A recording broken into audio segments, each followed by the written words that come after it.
Joe Rogan Podcast. Check it out. The Joe Rogan Experience. Train by day, Joe Rogan Podcast by night, all day. Well, very nice to meet you, first of all. So nice to meet you too. Thanks for coming here. Is this your first time in Texas? No, I've been here before. You've been to Austin before? Yes. So for people who don't know your story, I'm just going to give them a primer, just to sort of establish your history. You were born in North Korea, and you escaped North Korea when you were 13. Is that how old you were? Mm-hmm. I think we should start off with what it was like living in North Korea. I saw your interview with Jordan Peterson, and it was incredibly moving, and it was incredibly disturbing and eye-opening, and it's hard to believe for people that don't know what life is like in North Korea, the reality of you growing up in North Korea. But just talking about how you essentially had no food, and you would go looking for bugs to eat. Yeah. This was the reality of your existence as a child, that there was no protein. Yeah. Now that you live here in America and you can kind of eat whatever you want, when you look back on that, what does it seem like to you? Does it seem like reality? Does it seem like a dream? What does your childhood seem like?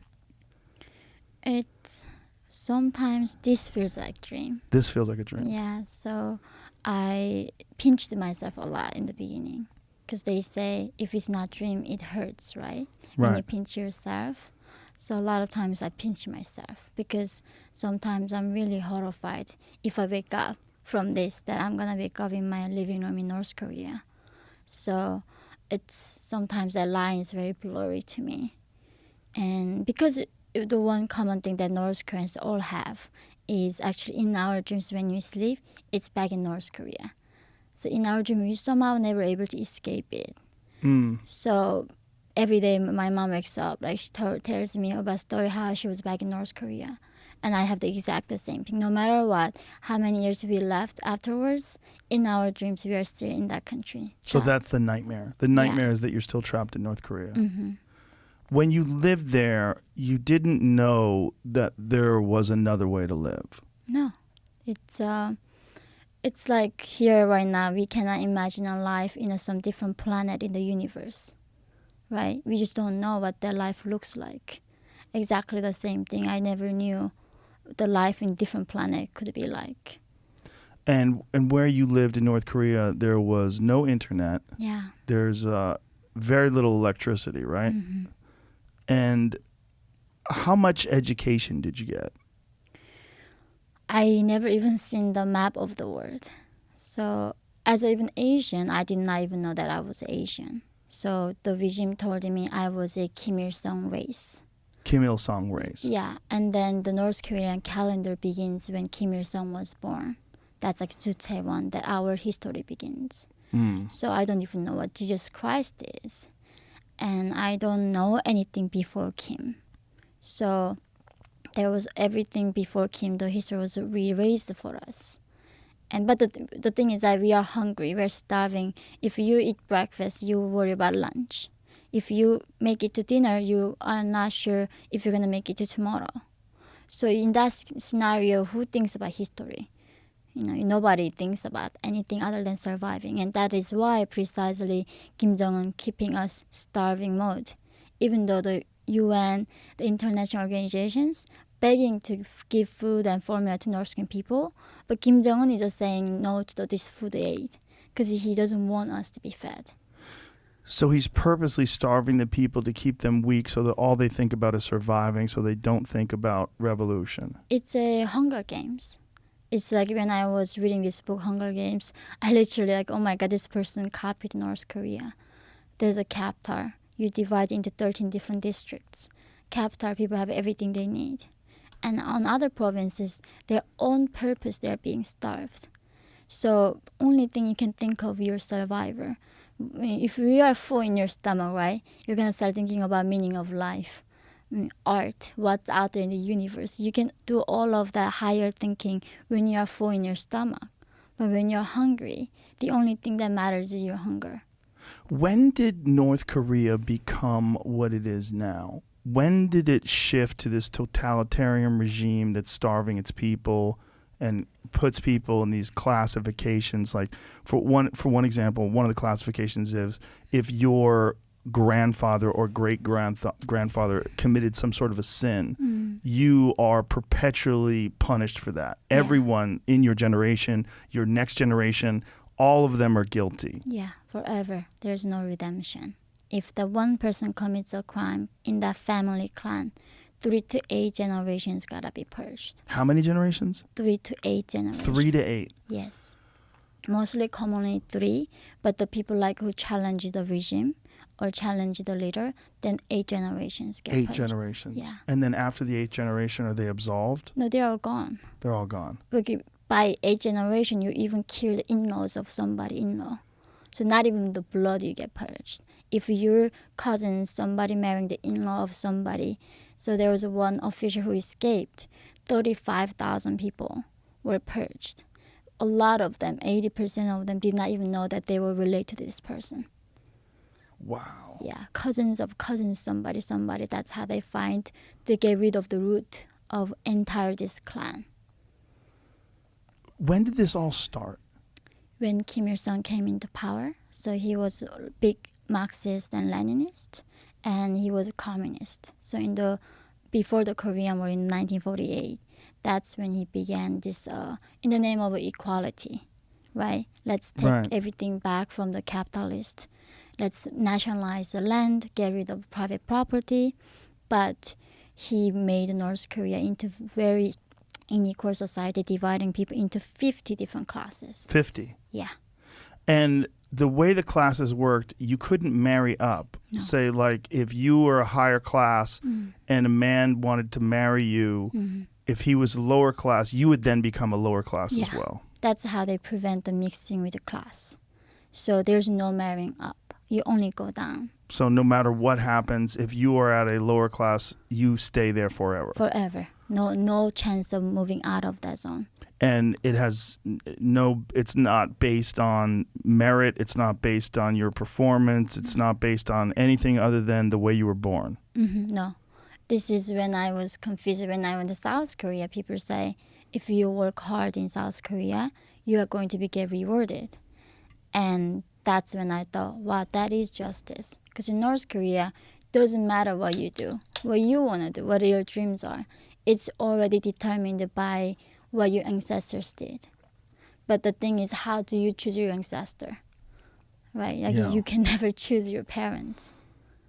And you had no idea that there was any other way to live when you're growing up like this. Because I never seen the map of the world. I didn't even know like the Americans, how they looked like. Because we don't have internet, first of all. We have only one channel that government, controls every single content. We don't even have a cookbook. That's the thing, as a Korean, I don't even know what cookbook is. I mean, first of all, we don't have ingredients. Like, how do you find 1/2 pounds of pork, scallion, blah, blah, right? So cookbook is like pointless. And not only that, there's no fashion because, we don't have freedom to what we wear.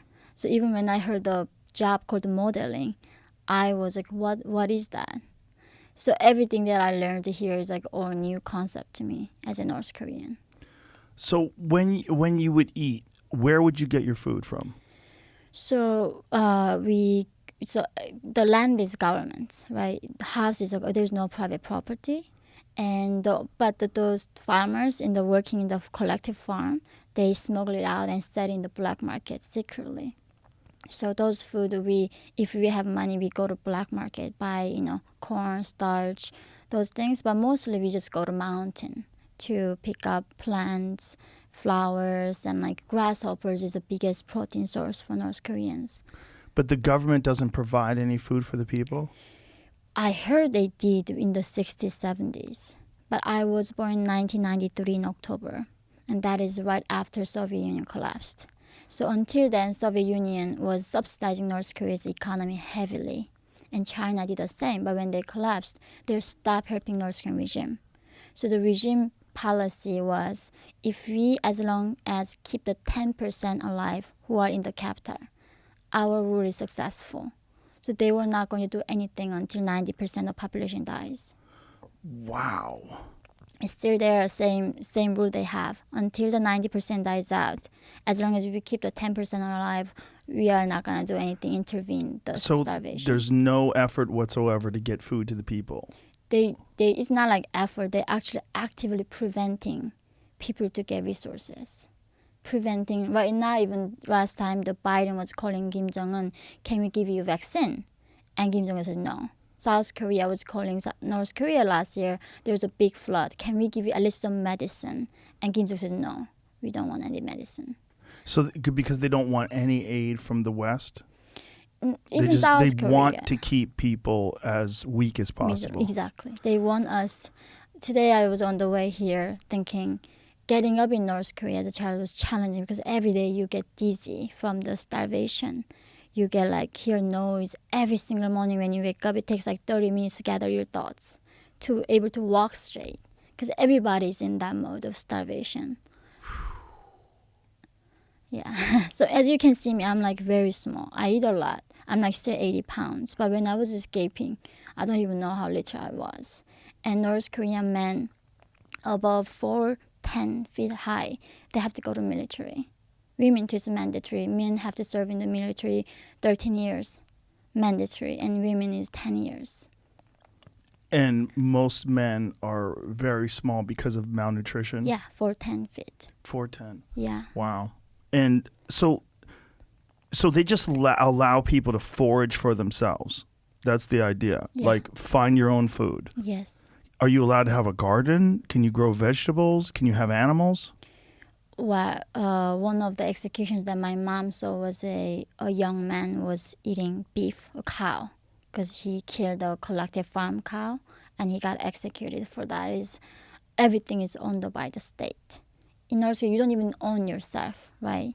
So I remember going to South Korea, I got a gift one day, and it was a planner.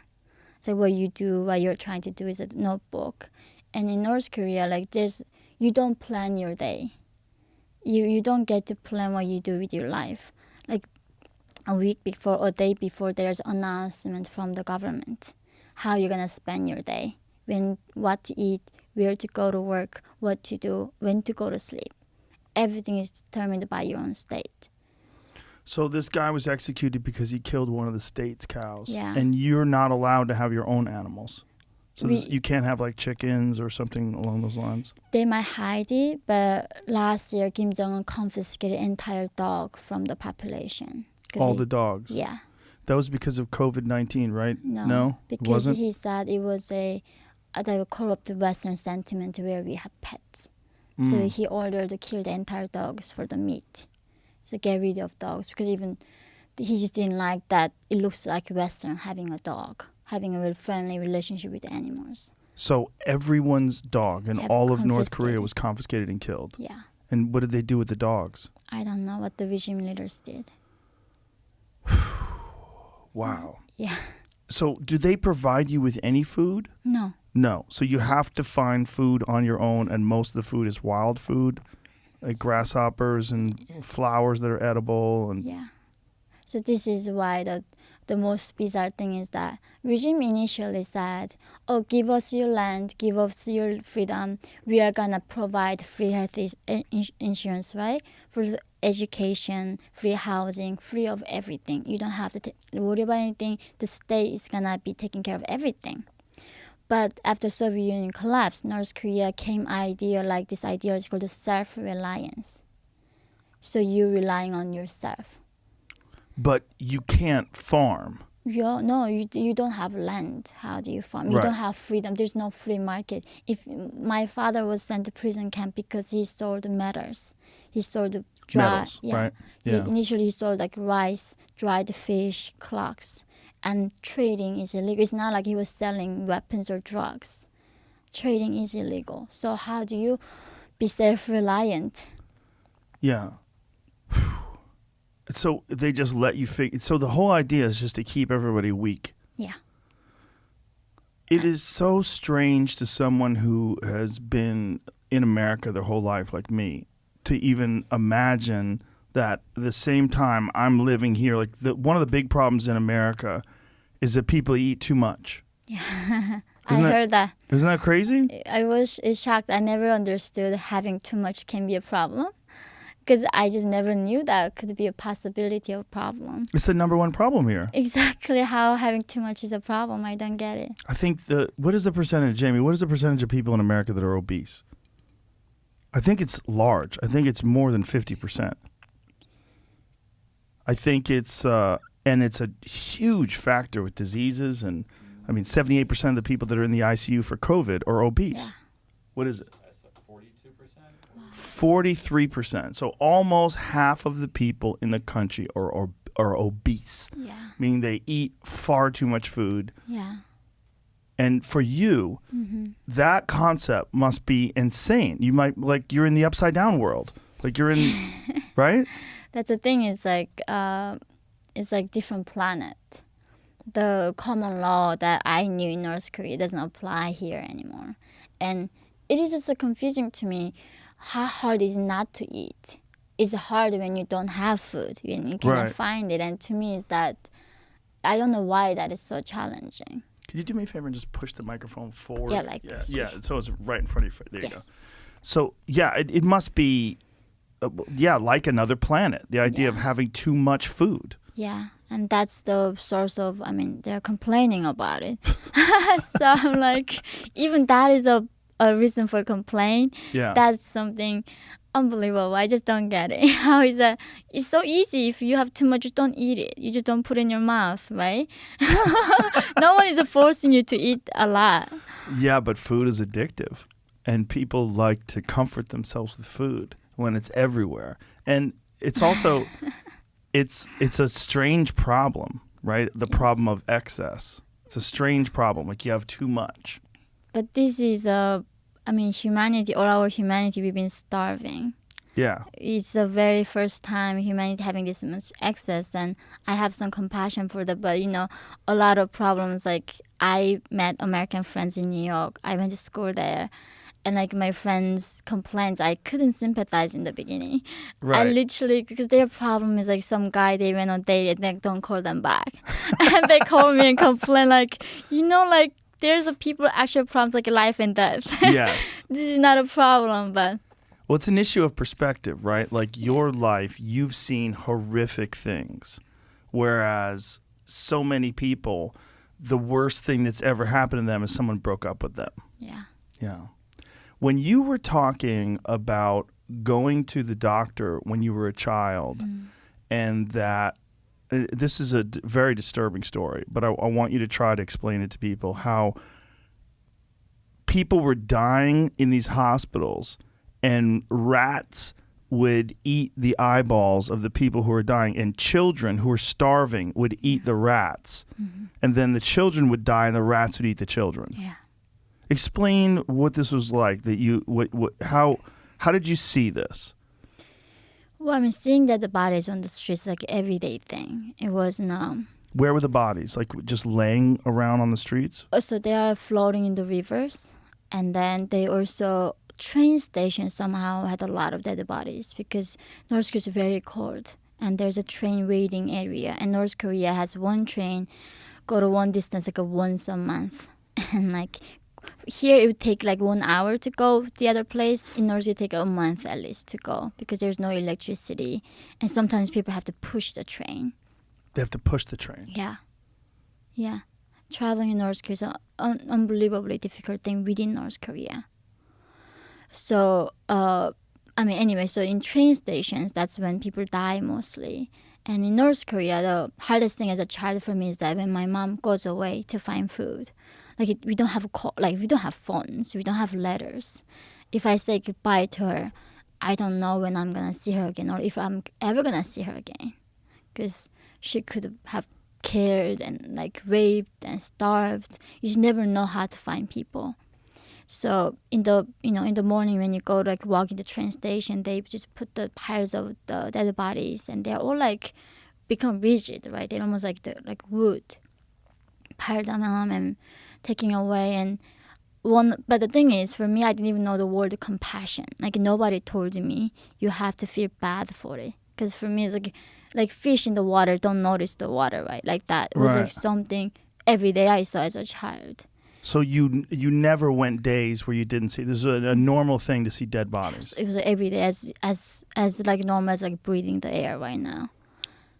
And one thing that I still remember is my sister and I was walking by the well. Like in North Korea, we don't have a switch. We don't have running water, obviously. We have to go to well or river to bring the drinking water.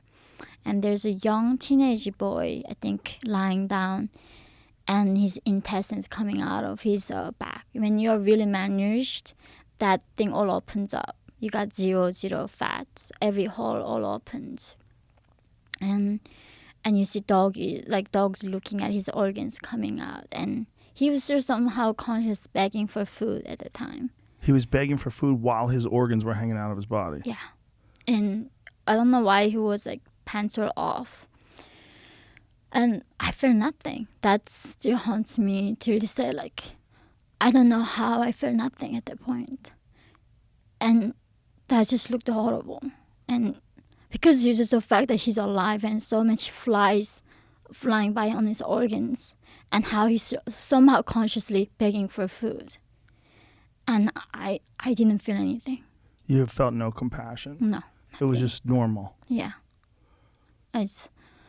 So that was like daily life thing. And then in the hospital when I was 13 years old, my parents took me to hospital because I was bad stomachache.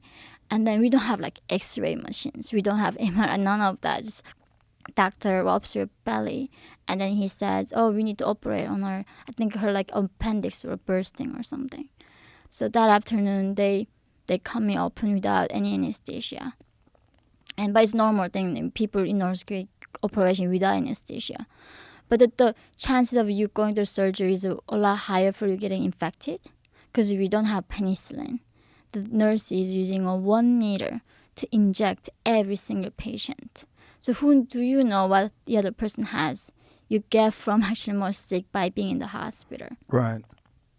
And this is where we don't, of course, have an indoor bathroom for the patient. We have to go outside. And in between there's a piles of dead human bodies. And that's when I was seeing this somehow rats eating human eyes first for some reason. Because they're probably soft and easy to eat.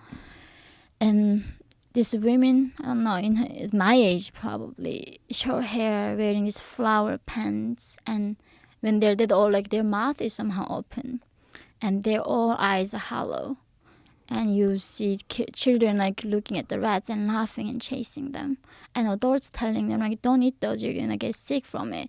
But of course kids don't care. Like even finding a rat is delicacy, because even finding a snake is a big prize. You don't find those like often. So they were finding the rats and then just trying to eat them? Yeah. Were they eating them raw? Sometimes if you find the skin, you do, but they do find some like fire and roast them. So they were excited to find a rat to eat. Yeah, So they were catching them with their hands. Yeah, oh yeah, of course they do catch them around with their hands, and these piles of human bodies. Like she was on top, that's why I was able to see her wearing this flower pants till this, and then like her eyes are so hollow. It's like when you look at the human body, like nothing is left. I think that's what. It's not like just death is sad. It's just like how it becomes nothing. So Right. empty inside. She does not know the shame or pain. Just she was lying there like that, and you see children just chasing them and laughing and try to catch the rats. And the children didn't feel anything being around the dead bodies. Just it was No, normal. It's our daily normal thing. Seeing a death is like our daily life. And they would eat the rats and then they would get sick and Yeah. some of them would die. Yeah, a And lot then- of them die. And then the rats would eat them. Yeah, it's like the cycle we talk about. It's like that's a spring is for North Korea, a season of death. And so the diseases that they would get from the rats, they were willing to risk those diseases just because of hunger. Because when you're so there's a North Korean proverb. There's no wish for the person who died after their stomach is full. So even in middle of the earthquake, the North Koreans not try to run. So my mom was talking about the tale when she was in the university.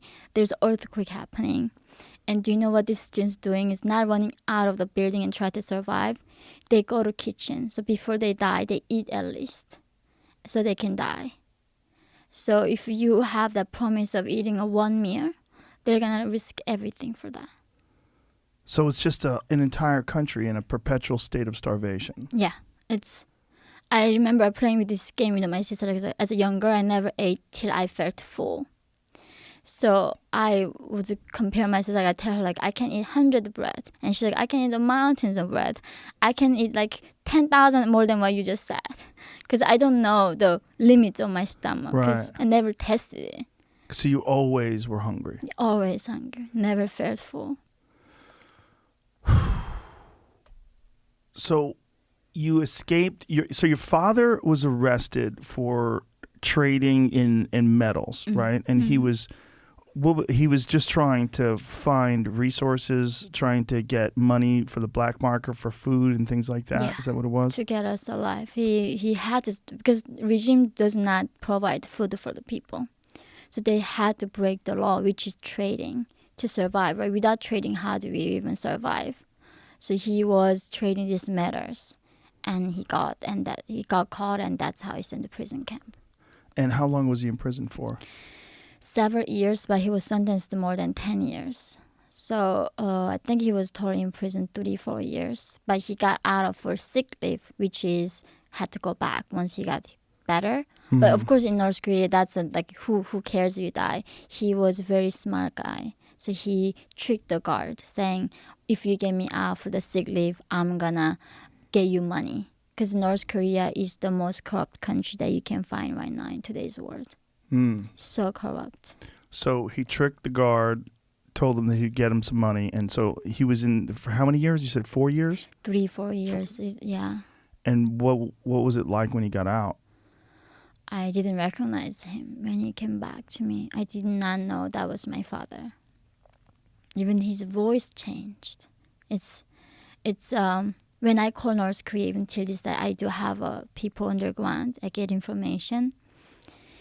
Their voice is different. It's their voice is so oppressed. You can tell this is North Korean is speaking. You can tell just by their voice. Yeah, that's the thing. Is when some Chinese, we have the brokers try to trick us, by voice we can tell if we are Chinese, Korean ethnic Chinese living in China trying to trick us, or actually North Korean is speaking to us. Wow! So you can actually hear the oppression in their voice. Yeah, you can. What does it sound like? It's complete fear, terrified to the point they don't even know they're terrified. They're I don't think even Bug would be that scared.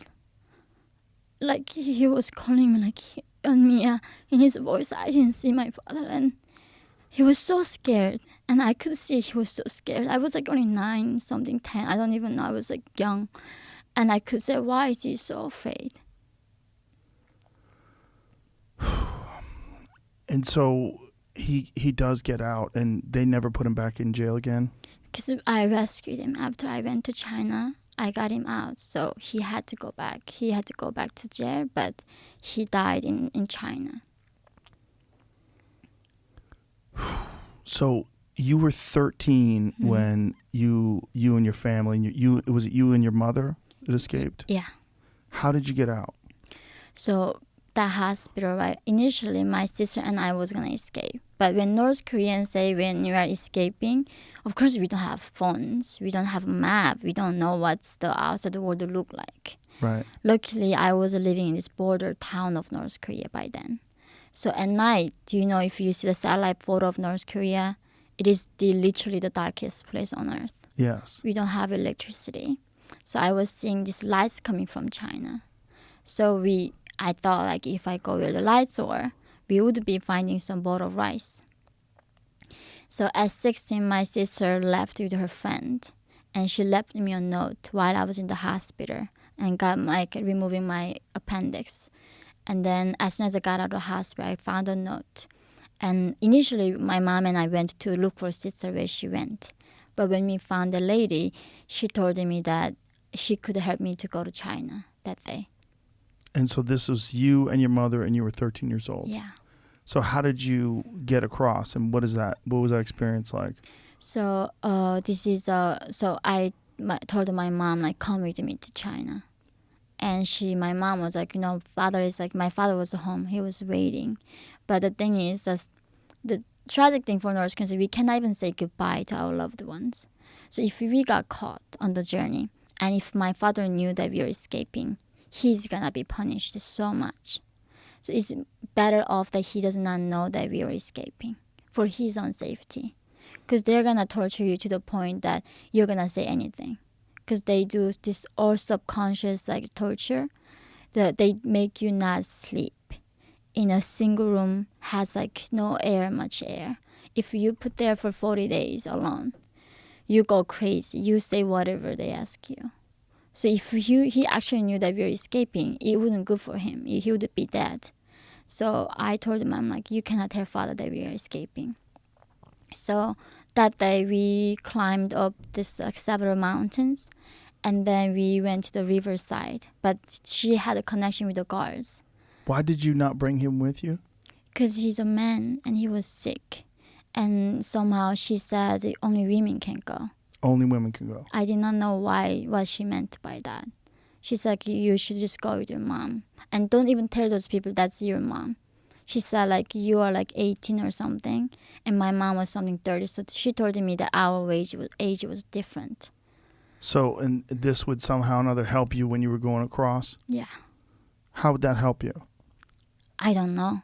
All she told me was this is going to be helpful. And well, part of the issue is in China, there's a disproportionate number of men in comparison to women. Yeah. And so they want as many women to come across as that are of legal age, like women that can be married or can, right? Is that the idea behind it? It's a smuggling. So like you got it right. Because of one child policy, Right. a lot of girls got aborted in China. So they kept the boys. Now, So there's many, many men that have no chance of ever finding a woman because there are no women. Yeah, over 30 million men in the rural areas cannot find wives. So 30 million. Over 30 million. And its number going to keep going up right now. So that's a big problem for Chinese regime. But the thing is, even that, they don't allow North Korean women to stay there. They catch us. And they send us back to North Korea. Last month, China repatriated 50 North Korean defectors back to North Korea. It's sending them Auschwitz. Literally, they are sending them to death camp. But the Chinese regime still do catch us and send us back because they think we are posing a threat to the regime. And they don't want the regime to collapse. So they are catching all the defectors. But the human traffickers seize the opportunity here because we are so vulnerable, right? We are running away from Chinese authority. So even they rape us and kill us, the last place that we are going to go is going to police and then report on them. Why did they think that women coming over from North Korea are going to somehow or another collapse the empire? Because that's what Kim Jong-un believes. He thinks they're going to collapse through the defection, through the defectors. So after Kim Jong-un came into power, the country cannot afford the electricity. Electrify the fence the entire border. Not only that, putting the machine guns with the guards, have a shoot to kill order. Whoever crosses, they don't even bother to ask you stop. They just shoot you right there. And not only that, he buried the landmines on top of that. So there's electric fence, and then there's guards shooting to kill, and then past that there's landmines. Yeah. Entire country became a concentration camp. Entire country. When did they start putting the landmines in? A few years ago. So this is after you had already escaped. Yeah. Now there's you don't see North Korean defectors escaping from North Korea anymore. It's impossible to escape at this point. One of the more horrific things that Jordan and you discussed was you seeing your mother raped, and that your mother sacrificed herself because they wanted you. Yeah. And this is the first time you had ever even seen what sex was. So I didn't even know that was sex. I did not know even that was rape because we didn't have the vocabulary in North Korea. So in North Korea, there's no word for stress. There's no word for stress. Because how can you be stressed in the socialist paradise? So there's no word trauma. There's no word depression because you cannot be simply depressed in socialist paradise. There's no word for liberty. There's no word for human rights. There's no word for rape or even sex. So I just thought something I was seeing was horrible. But later they told me that was rape. I did not know that was rape. But you also said that you never heard the word love. Yeah, no, there's no word for love in North Korea. So your mother never told you she loved you. You never told your father you love him. Yeah. None of that. So in North Korea, there's even no word for I. So they don't want people to be individualistic, right? That's the worst thing you can be. It's all a collectivism. So when North Koreans say, I like water, I say, we love water. We love kimchi. So that's how, when I'm in South Korea, they will keep saying, in South Korea, there's difference between we and I. So when you say, I like this, say I. And then, of course, all the North Koreans keep saying, we love this country. And South Koreans get so frustrated that we are keep misusing I and we. And that's how regime controls your minds through language. It is George Orwell's 1984. They create doublespeak. Yeah. Why language is so important. Because it controls your thoughts. So that's how I got rid of the romantic love. We don't even know possibly another human can love another human. Only love that North Koreans know is like a written form love that when we describe our feeling towards the leader. And we don't know that word can be used to describing our feelings to another human. When Kim Jong-il died and people were crying in the streets and people were sent to prison for not crying enough. Yeah. It was the strangest thing for us to watch as Americans because it was performative, where people were performing. They were not really crying. They were wailing in this very theatrical way to let everyone know that they were complying. It's your life is on the line. People watching you. If you don't mourn enough, that's the thing. If you don't mourn in the most extreme high, they're gonna send you to prison camp and execute you. So we are doing it to survive. Did you see anyone who didn't mourn enough? No, I mean it's impossible. How do you not mourn enough? How do you not possibly? Your life generation is depending on you when you mourn. So everyone knows this. Of course, we and all everyone know. knows it's a threat. Even babies know. Even babies know. When you're born in North Korea, you know what it is. You don't study questioning. The first thing my mom told him as a young girl was not even be careful of strangers. Be careful, call none of that. She would say, be careful of your tongue because that is the most dangerous weapon you got in your body. Don't even whisper because the birds and mice could hear you. So that's the first thing you hear from your parents, how dangerous what you say is gonna be. Did you personally see people that you knew get imprisoned because of things that they said? They just disappear.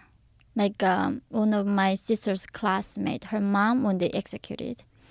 And then because they accusing her to receiving money from the foreign CIA or the South Korean intelligence. But a month later, they said, oh, it was not a problem. She wasn't a spy. So they brought the family members back out of the concentration camp. So they killed her for nothing? And they don't even say sorry to that. It's like we don't even know that's a concept government can be sorry or they can ever make a mistake. So how did they find out that she wasn't really a spy? We just don't know. Just one day that classmate came out and my sister's classmate came out and then they said her mom was not a spy. So they got out of the prison camp. And that's it. There's nothing reward, none of that. And so this was a common thing. Yeah. And you just lived in constant fear. This is the thing, and we are 3 people sitting here, right? I'm watching you, and Jamie's watching me, and you're watching somebody else. So even I'm being a nice person, not gonna report on you. I know Jamie's watching me. He's gonna report on me.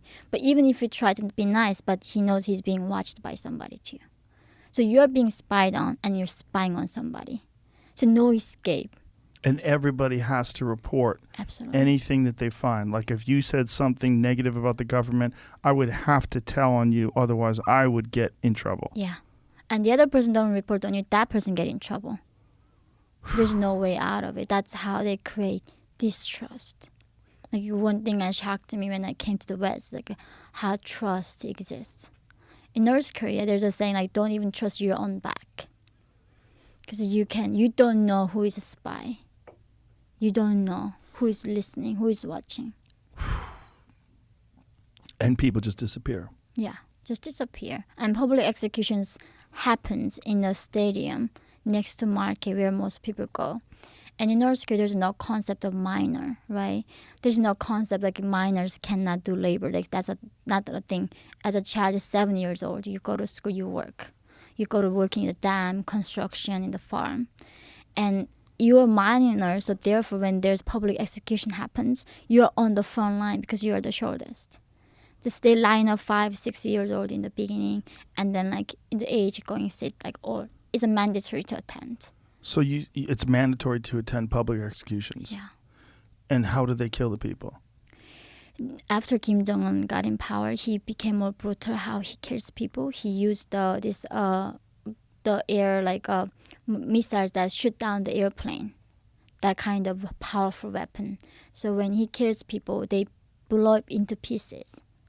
Like they literally become just red pieces and fireworks. That's what I hear from nowadays executions. But my time was more the guard standing and shoot you here, and 3 times, 9 shots, and then it body becomes like a rolled, and then like they just put in a luggage and take it out. But nowadays I heard they are using way more. They are starting hanging too. Before my time was just execution, but Kim Jong-un said even the bullets we don't want to waste on this trash. They call us trash, and so just hang them and or stone to death. So bring the people around the town and hit them with the rocks until they die. So the people in the town would contribute to the execution. They would be the ones throwing the rocks. Yeah. Otherwise you get punished. You have to. And what are the crimes that you could be sentenced to death for? Is as little as, so in North Korea, every room has to have a portrait of Kim's, and the inspector comes out of nowhere in the middle of the night and then touch the portraits. If they see any dust, they say your royalty is not high enough, and then you can get executed and sent to prison camp 3 generations of your family. And so if the picture is dusty, you get executed. Yeah, and if your house get on fire, the first thing is not you run with your family or your children or parents. You have to protect the portraits with your life. Otherwise, the 3 generation gets punished for that. Even murderers, rapists in North Korea don't exist. We don't even know what rape is. I mean, they have pleasure squad, right? Every year, they go around the country, pick up the virgin girls, bring them back to Pyongyang, make them call as satisfactory groups, train them to become sex machines. Every year they do that. So these officials, now the guy who's in the second power in North Korea, his name is Chae Ryong-hae. He has his own pleasure squad, and he takes entire teeth out of these girls.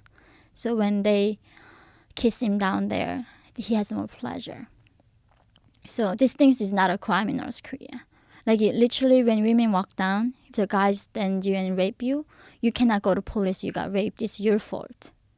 So this country, I mean, every wives get beaten by a husband in North Korea. This is not a crime, but if there's a newspaper, there's a portrait of Kim Jong-un, right, or Kim Jong-il. You didn't see the front page. In the back page, you ripped it by mistake. That's how you get executed. That is what we call crime in North Korea.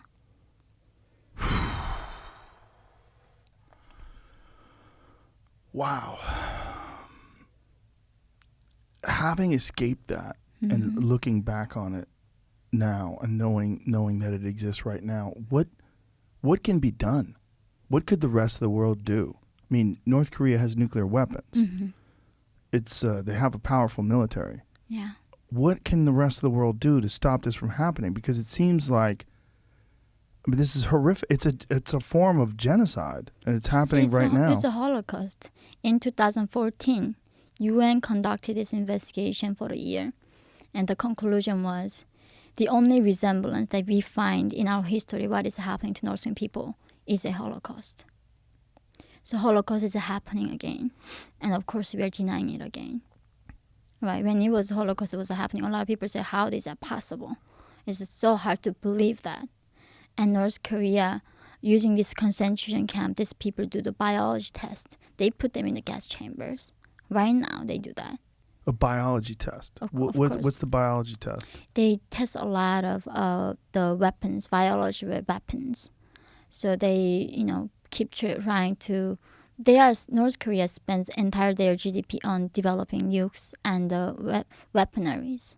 I mean, they are the biggest provider to the Middle East. When there's a war, they buy missiles from North Koreans. North Korea makes money by selling the crystal meth and opium. That's how Kim Jong-un makes money in hacking, right? He steals a lot of Bitcoin and get up banks, like ATM machines. That's how he makes money. Because they don't export anything other than drugs and weapons and hacking and human trafficking. So they experiment on their own people to find out if these biological weapons work? Yeah. And also, they need a lot of concentration like prisoners because they have to clean the nuclear debris. Because they do a lot of tests. So since 2017, North Korea conducted almost 30 missile tests. If the one test missile cost to feed 25 million the entire year. So if he chose to do 4 less tests, nobody had to die in North Korea from starvation. And right now, Kim Jong-un recently admits that 11 million North Koreans are severely malnourished, and he's proud to say that. And he's not even bothering to hide in the past. Yeah, they are starving. And so he's what? fat. Oh yeah, that's his problem, being too fat. Wow.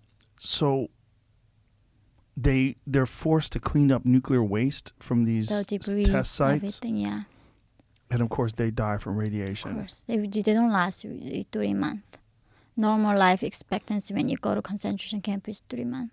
3 months. Yeah, so they need a lot of those people. And they just use those people for fodder. Yeah, How many people do they know how many people are in these concentration camps? nobody knows exactly, but several 100,000 of them. But there's also prison camps, concentration camps, prison camps, and labor camps. And some people are born into these camps. Yeah, those are people in the concentration camps. And they don't even get to know the name of Kim Il-sung or Kim Jong-un. They are too below the level. They don't even bother to tell them who the leader of the country is. And what did someone in their family do that would make them get put into these concentration camps? So they find out later their great-great-grandfather was working with the Japanese for a week when the Japan was colonizing or the Korean was starting. They were talking to American soldiers, or they're like cousins of nephews of some in-law was a Christian, because North Korea is #1 Christian persecution country because they copied the Bible, right? They said, "Oh, Kim Il-sung loves us so much; he's a god. He gave us his son Kim Jong-il, and he dies, but his spirit is with us all the time.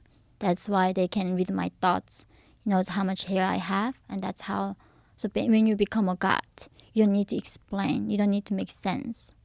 So they essentially use the story of the Bible for Kim Jong-il and Kim Il-sung. Yeah, they copy the Bible. Exactly, copy the Bible. wow. That's why, I believe that Kim was reading my mind.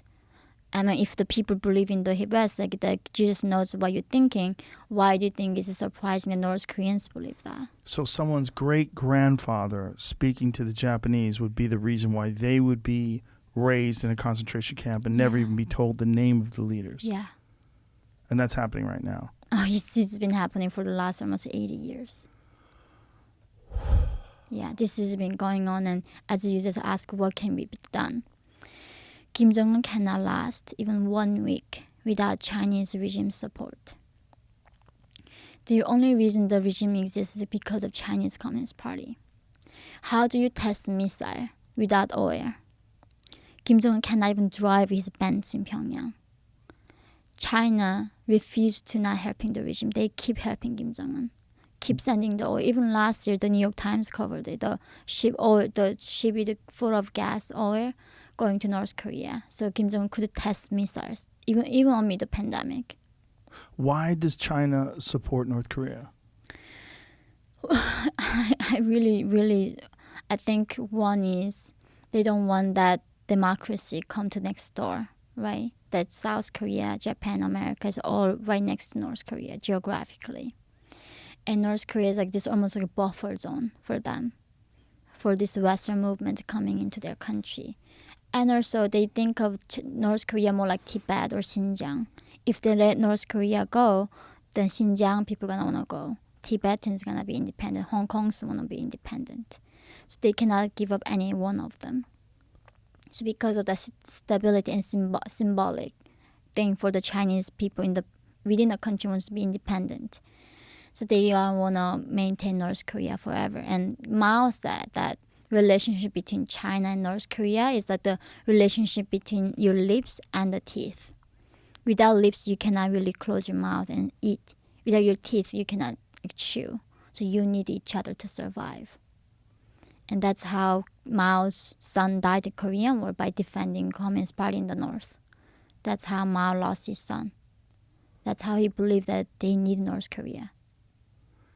And so the Chinese Communist Party today shares the sentiment, and they're using it strategically. Yeah, they run the dictatorship in North Korea. They run the whole thing. And that's the thing, like, we have not been serving North Korea because we just never named the accountability who is responsible for this crisis. That is China. And of course in American mainstream, they do not want to call out North Korea, China, to committing, genocide. That's why I've been having so many attacks from Marxists, communists, and Maoists, and Leninists, all these people. And North Korea is almost this last country that holds ideology called socialism. So it's a very symbolic country. So a lot of empathizers of communism and anti-Western civilization people, they defend North Korea like hell. But do they, when they speak of it, like the Chinese Communist Party, when they speak of North Korea, do they have a distorted image that they project of what it's like in North Korea? Do they have do they change the narrative? Do they have a story of North Korea that's false, that makes it seem like North Korea is a nice place? No, they know exactly what's going on. They know. Even Chinese people know. When I was... So there's no defending it? No. Even Chinese people see it. Like when North Koreans get captured, Chinese is still better, not nice than North Korean guards. They like handcuff off, sort of eye blinds us. But North Koreans come and they put the wire in between here, in between your bones. So connecting all the prisoners together so they cannot run. Like cows. And they put a wire like through their collarbone? Yeah. So they prevent us to escape. So while we are in China, that's when the outsiders are watching. But imagine what they're going to do inside the country when there's no camera. So this is what China does to North Koreans? No, China catches us and gives us to North Korean guards. And they watch it. And they watch them do that? And then they even horrified, but of course they don't do anything about it. There's like, you don't have to go that far, but of course North Koreans do not accept defection, right? That's why we are defectors, we are not refugees. When we escape, we defy the ideology. Yes. That's why North Koreans are not just refugees, they are political prisoners. They are political refugees. They should be covered by Geneva Convention and international law. So China catching us, send us back, that is a crime against humanity. They're breaking the international law. But no one will punish them for that. And nobody gonna talk about it, even here in the West. Right? Why? I mean, there's a Michelle Obama, right? Nobel Peace Prize giving the girls like captured by ISIS or like Taliban, like Malala. Michelle Obama stands up for the girls who were captured by ISIS and Boko Haram. Who is standing up for North Korean girls being captured and raped in China right now? There are 300,000 North Koreans right now when we are speaking in China and as sexual slaves. 300,000? Yeah. And most of them are women and girls. China has incredible power. Yeah. And when you see the power that China has and that they're supporting North Korea and that there's no pushback from America, Yeah. what does that feel like to you when you see this, knowing what you went through? And not only knowing what you went through, but the fact that you talk about this openly. You talked about it in your book that came out in 2015. Yeah. and you speak about it as often as possible, but yet there's not a lot of support from, especially from political leaders. Yeah. There's no one is stepping up to say your story. Yeah. It's total hypocrisy. All these people in America talk about how slavery is wrong. I agree slavery is the worst thing that we can do to another human being. But why some slavery matters over some other slavery? Right? Right. All these corporations talking about how they do not support the bigotry and racism and slavery. It's happening right now in China, and they have business with China. And they don't say anything about it. This is the thing. When Hulu made a movie about about assassins, about Kim Jong-nam's assassination 3 years ago in Malaysia. Remember the Kim Jong-un's half-brother got? Yes. So they made that movie. Hulu was supporting to make that movie. He killed his half-brother and someone else too, right? And his uncle. His uncle. Yeah. So his brother is more shocking because he got killed in the international territory. VX nerve the poison. And they made a movie. But when the Hulu was bought by Disney wanted Hulu to drop that movie. So that movie couldn't be shown in Hulu. So because it would offend China. Yes. Why there is not even one single movie coming out of Hollywood about North Korean people suffering? They made about Congo genocide. They made all about genocide, not about North Korea. That is a strange hypocrisy, isn't it? Of course it is. And it's about money, right? Absolutely. It's all about money. All these people talking about justice, what they care about. None of them do when it's real life. And these are not secret stories. It's not, so this is the thing.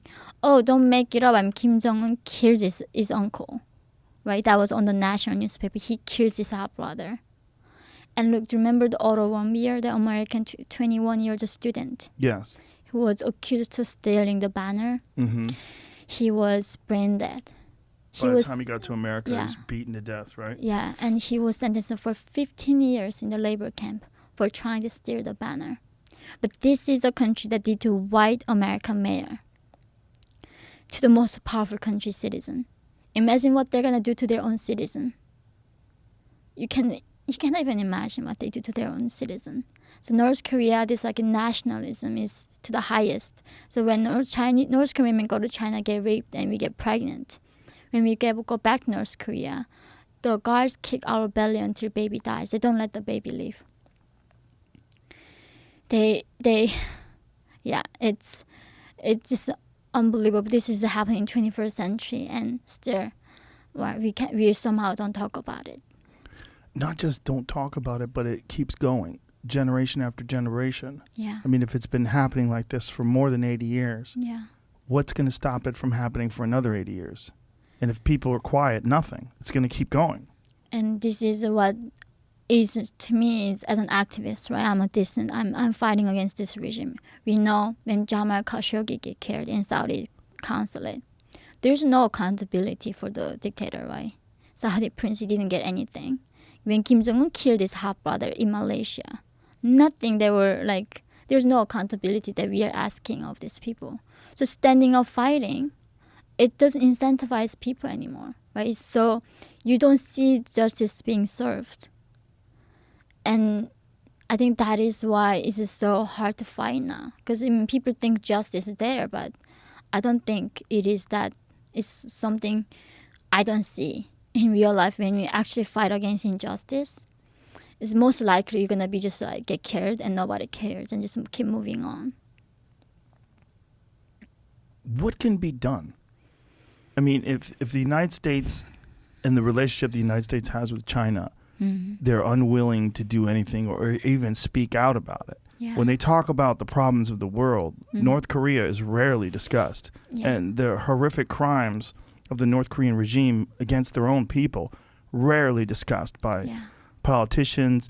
They'll talk about Afghanistan, they'll talk about Iraq, they'll talk about all the problems we have with Iran. They don't talk about what's going on right now. What you're describing in North Korea with these concentration camps and these people, they don't talk about these things. Yeah. What can be done? I think this is a beauty of living in democracy. Like when I go to Whole Foods, right, coming from North Korea, I'm shocked by how many hand washing is like all about like environment friendly products, right? And that means a lot of people want to support this cause. Right. That they want. I mean, look at how many vegan restaurants are popping up in New York. So a lot of people demand that now. So if individuals are being educated on what is happening and who is actually responsible for supporting North Korean regime and how hard it is for the people who are being oppressed, if they start demanding the politicians and the world leaders and companies to be conscious and act, I think that is at this point my only hope is individuals. I have stopped trying to talking to UN. I don't even give talks anymore at the UN. Did you give talks in the past? Yeah. What was the response? They, in Geneva in September, the Human Rights General Assembly meeting, how dumb of them. They literally put me alone to right next to North Korean delegation team because geographically we are somewhat close. So these 5 guys from North Korean delegation team are swearing at me. And the UN, that's what they do. That's how dumb they are. They sat them next to you. Yeah, they put me right next to North Korean delegation team.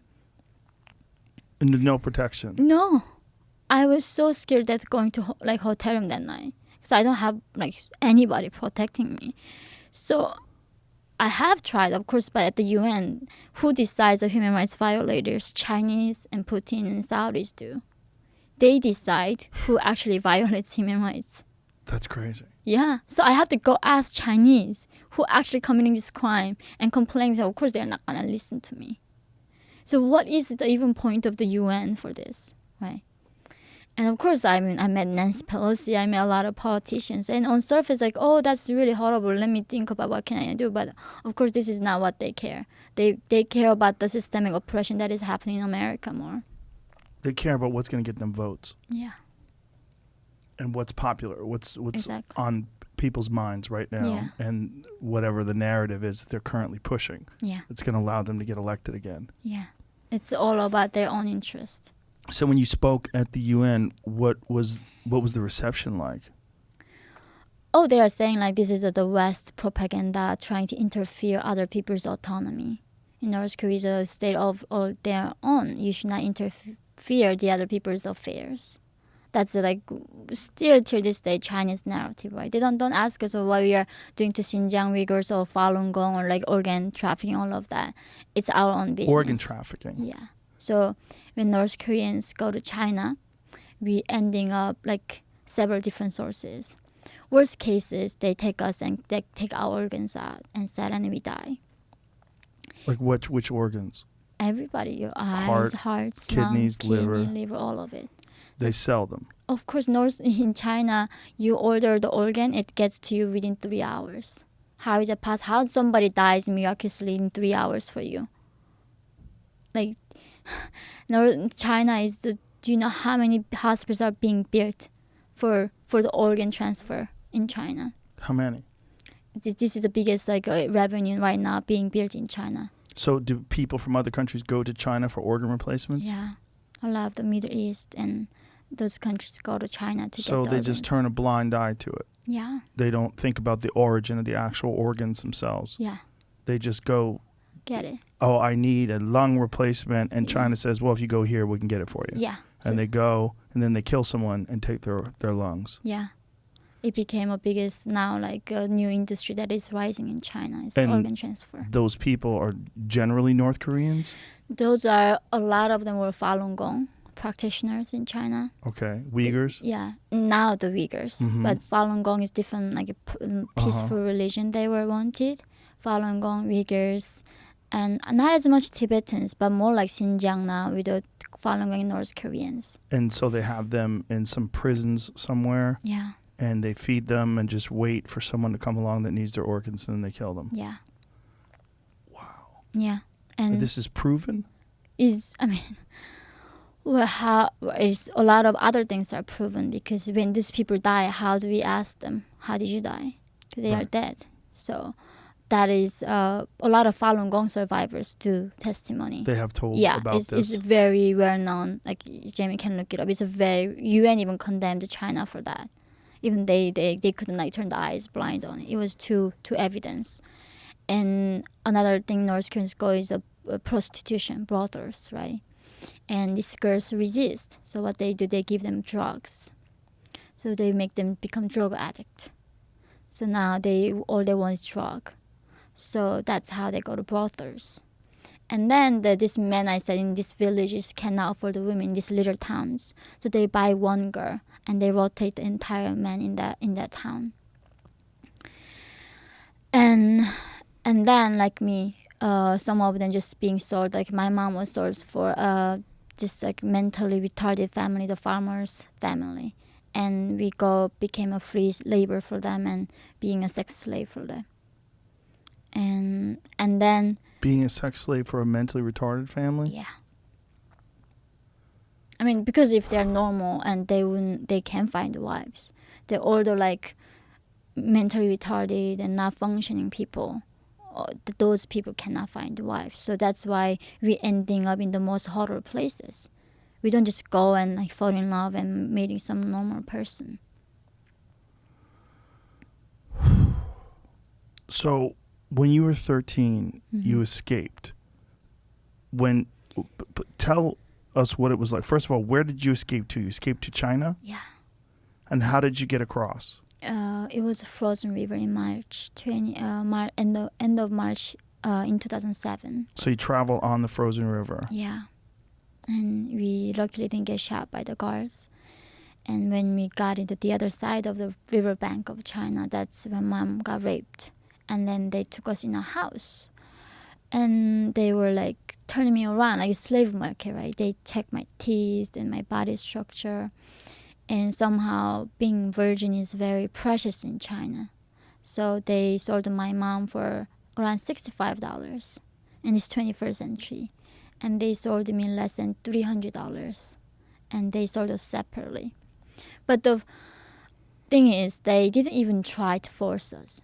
They were asking, if you don't want to be sold, you can go back to North Korea, right? And even North Korean regime doesn't punish me. I couldn't find food to eat. I was gonna die anyway. Even if the regime doesn't kill me, the starvation was gonna kill me. And for the first time, I remember that night in the trafficker's house, I saw a trash can. And I did not know what it was. So I asked this lady, like, what is that? And then like a round thing. I said, oh, that's a trash. Like, what is trash? It's like, oh, the things that you don't need you to throw there. Like, you just throw it away. And it's like, what do you mean you have things to throw away? Because we never needed a trash bin in North Korea. We had nothing to throw. Even these hairs, it comes down. We don't have like heating like that. We have to start a fire. And starting fire takes the paper is very precious. So we burn like hair there to try to start a fire. Like literally nothing was thrown away in that Even country. human poop, right? Yeah, I mean that's the thing. That regime cannot have a fertilizer. They don't even have the technology to have the fertilizer. So they demand us to bring the poop. And as a kids, you go to school, the teachers beat you and then go home and look for poop. So I would go on the streets and looking if anywhere like a dog pooped or somewhere. Of course, like all those dogs are poop's gone. So finding a poop, and when you don't eat much, you don't poop like in North Korea like few times a month. It's a Really? very precious thing. Yeah, of course. A few times a month. Yeah, And it becomes very precious, and you Yeah. have to give it over to the regime. yeah. So that's nothing is being wasted. So do they have toilets, or do you go to the bathroom in outhouses? Oh, Like, we have all outhouses thing, the Outhouses. digging a hole, but we have to lock it because some people come and steal it. they 'cause come it's to steal the poop. Yeah, it's a government quota. You get punished if you don't bring poop. Everything is punishment in that country. So what is the quota? Like, how much poop do you have to give them? So sometimes per family they say 1 ton. How do you find that? A ton? Yeah, so 2,000 pounds? I do the kilograms, so like Oh. 1,000 kilograms, right? It's like a 1,000 ton, 1 kilograms. ton. So Yeah, it's about right. It's about- yeah, yeah. 2,000. So per family, or they give you the quota. So So that's per year? yeah. And then we have to bring them in usually January. So because the farming starts around March, so they have to, like in like January they collect them and pile them up, and then they start burying it. And then when the thaw happens, and they start the farming process in the spring. And even then, you don't get any of the food that they're No, growing. it's a collective farm. So they take the 98% of the food to the regime, and then that 2% is spread among the elites who's running the farm. So you work entire year in the collective farm. You get nothing from it. There's also cannibalism. Yeah. How does that happen? It's really like people said, oh, don't dehumanize people of North Korea, and like because they say, oh, just say tell us the nice things, right? Like that's just too much for us to handle, and like, well, I just this is a thing like, there's like people go to black market, you sell meat, people don't ask what meat it is. We don't ask, it's like pork or like it's just a rabbit. We don't. And we just sometimes we go find a very, very cheap meat and we don't ask. And luckily I was too poor to afford the meat. I didn't get to eat them. A lot of children just disappear. But the thing is, there's no evidence. Usually everybody dies and on some corner get drowned. So we go to river to bathe.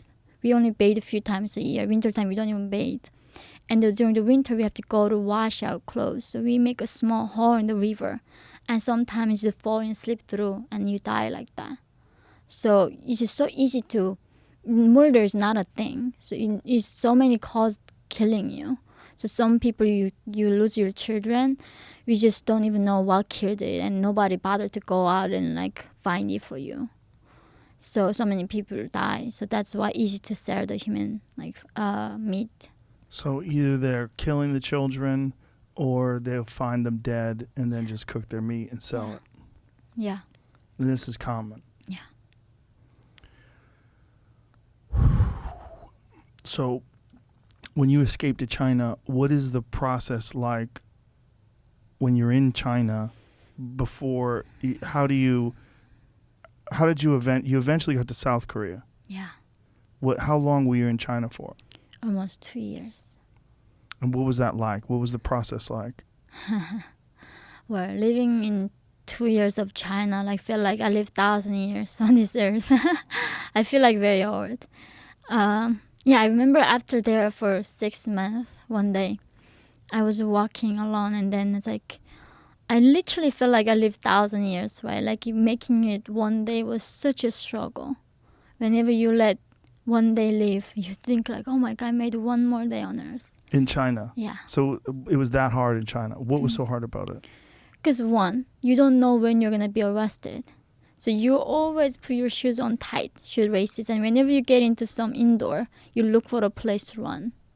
Right? If you are invited to somebody's house, you see check the doors. Where can I run? Which route do I run? When you even sleep, you know how to run, right? You get ready to run from the police. And that is a constant threat. And of course, you're raped every single day by these human traffickers. And they even come follow you to bathroom. There's no human dignity in it. They beat you and you're not your own person. And the common things that they tell us that our lives are even not valuable like pigs. Because even they kill us, they know that we cannot go to police. How did you escape from all that?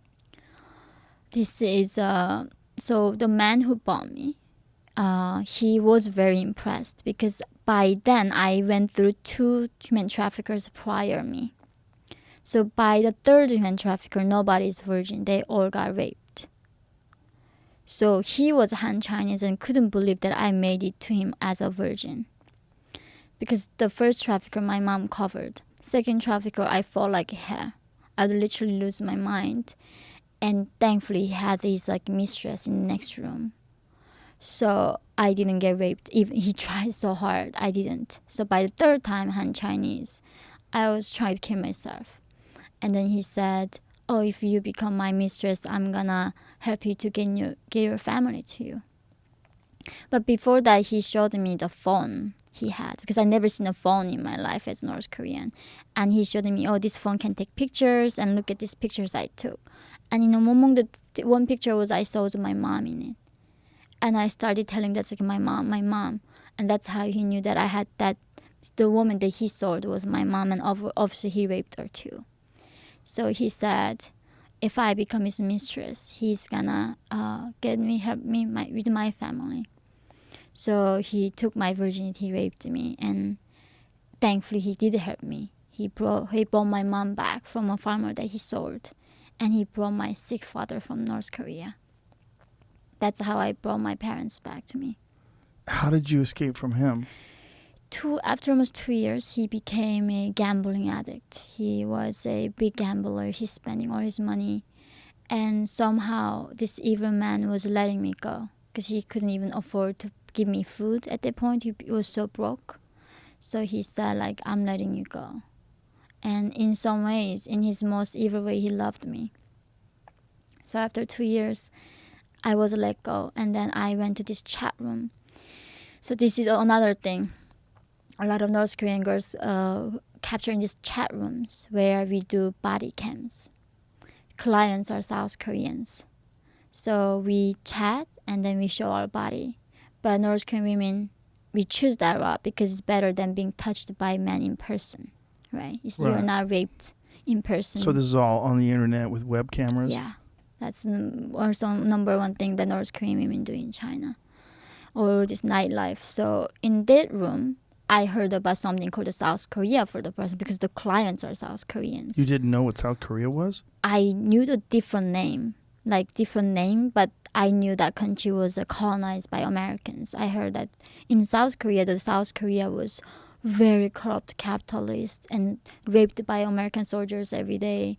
And they are like, kids cannot go to school, and they all want to come to North Korea. That's what you learned from North Korea? Oh, yeah, that's what I thought. Wow, they all want to go to North Korea. Yeah, they all want to come to North Korea. The entire humanity wants to be like North Korea, so we are so fortunate.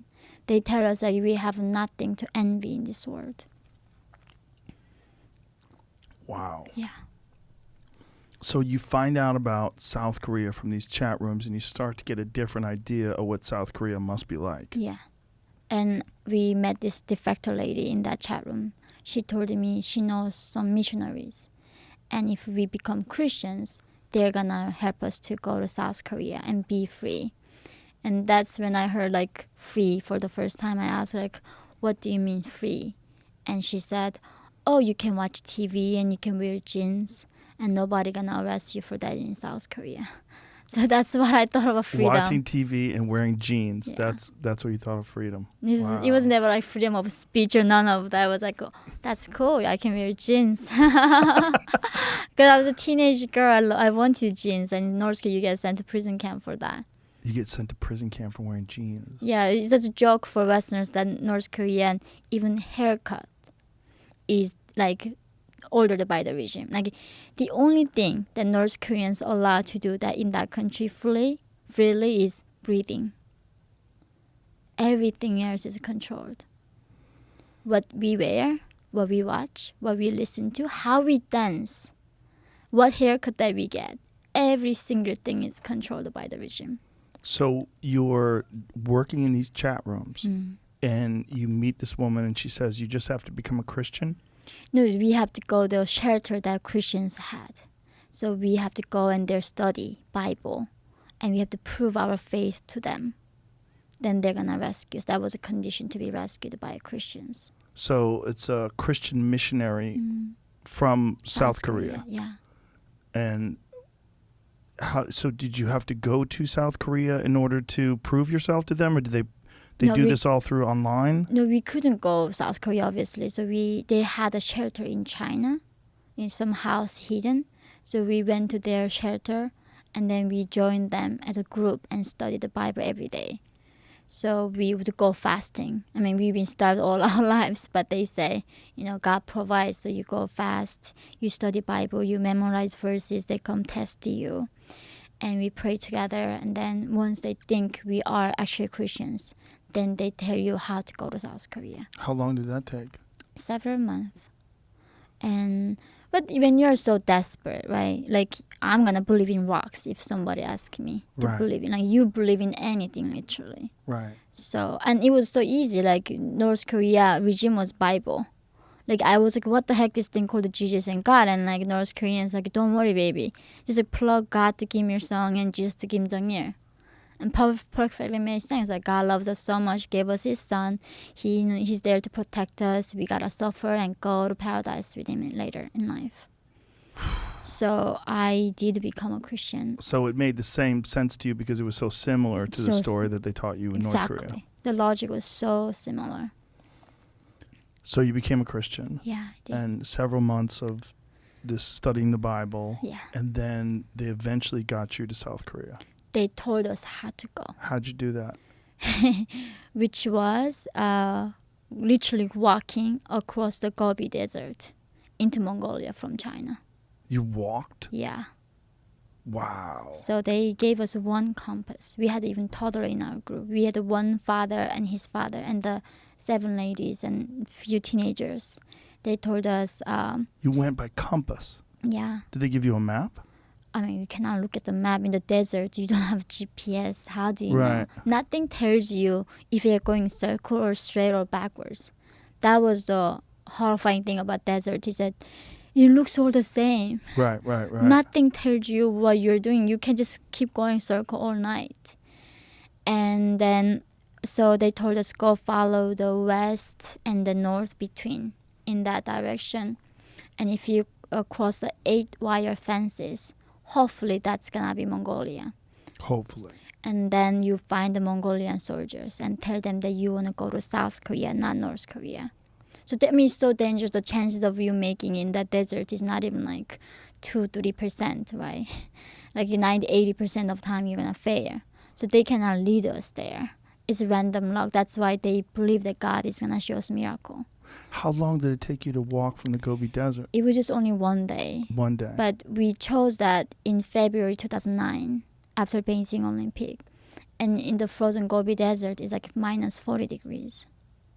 So the soldiers is thinking nobody's crazy enough to cross right now in this freezing time. So that's how you can do it. That security is lower. Other times they're gonna shoot you because in that desert nobody knows if you got killed or not. So Just who would be shooting you? Chinese or the Mongolians, both of them can just shoot you. They would just shoot anybody walking through the It's desert. called a shoot to order. It's like a shoot to kill order. So they don't like bother ask who you are. Just gotta shoot them right there and kill them. So we don't even have ID, none of that. So we chose a time it was frozen and cold, and even guards don't want to come out and look around. So we walking from Chinese side, but they took us to the border of China, Inner Mongolia, which was still China. From that border, we started walking towards Mongolia. And entire day of walking, we got there. Somehow, miraculously, we didn't die from the cold. And did you bring food? Did you bring water? What did you bring with you when you were walking? Like in minus 40 degrees, you cannot even stand still for 3 seconds. Like if you stand still for 10 seconds, you're gonna die right there. You're gonna get a heart attack, Yeah. frozen to death. So you don't even need to eat. You just have to. Only thing I remember was moving.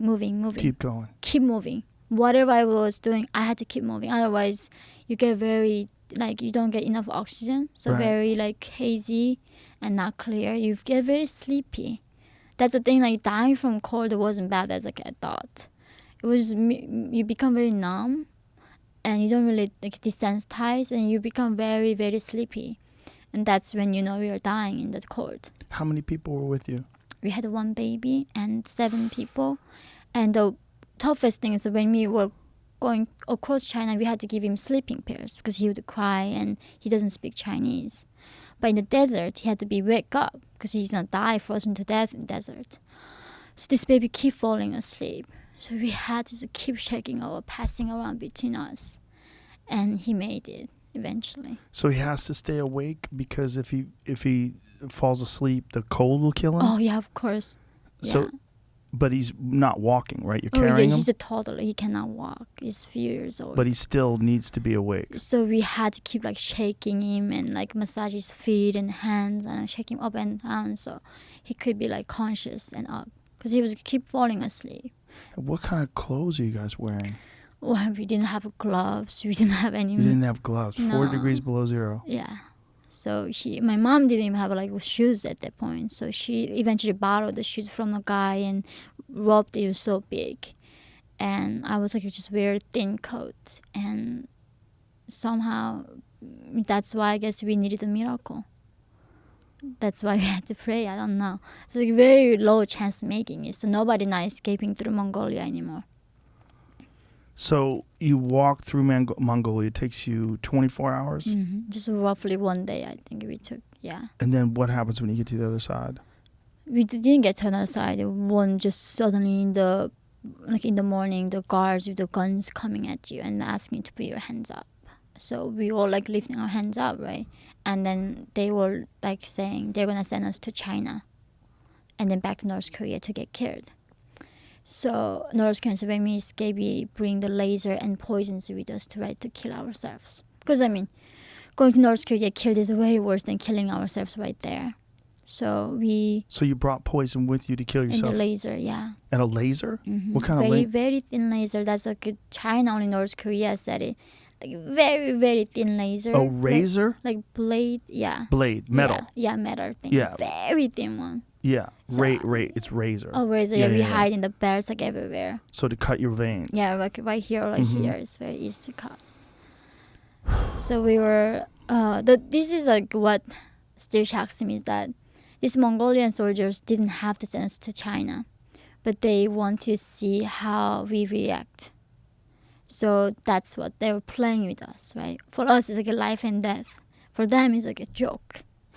And thankfully, they would not let us kill ourselves. Like very last minute, they stopped us and turned the car back around to the Mongolian side. But the next team that crossed the border got all arrested and sent back to North Korea. But the following team, they were doing that, and Mongolian soldiers went too far. So one of my friends, she swallowed the entire sleeping pills to kill herself. And then they took her to ER and they revived her, but forever her brain got damaged. So this was a joke to them. So they thought it was funny to scare the refugees. Yeah.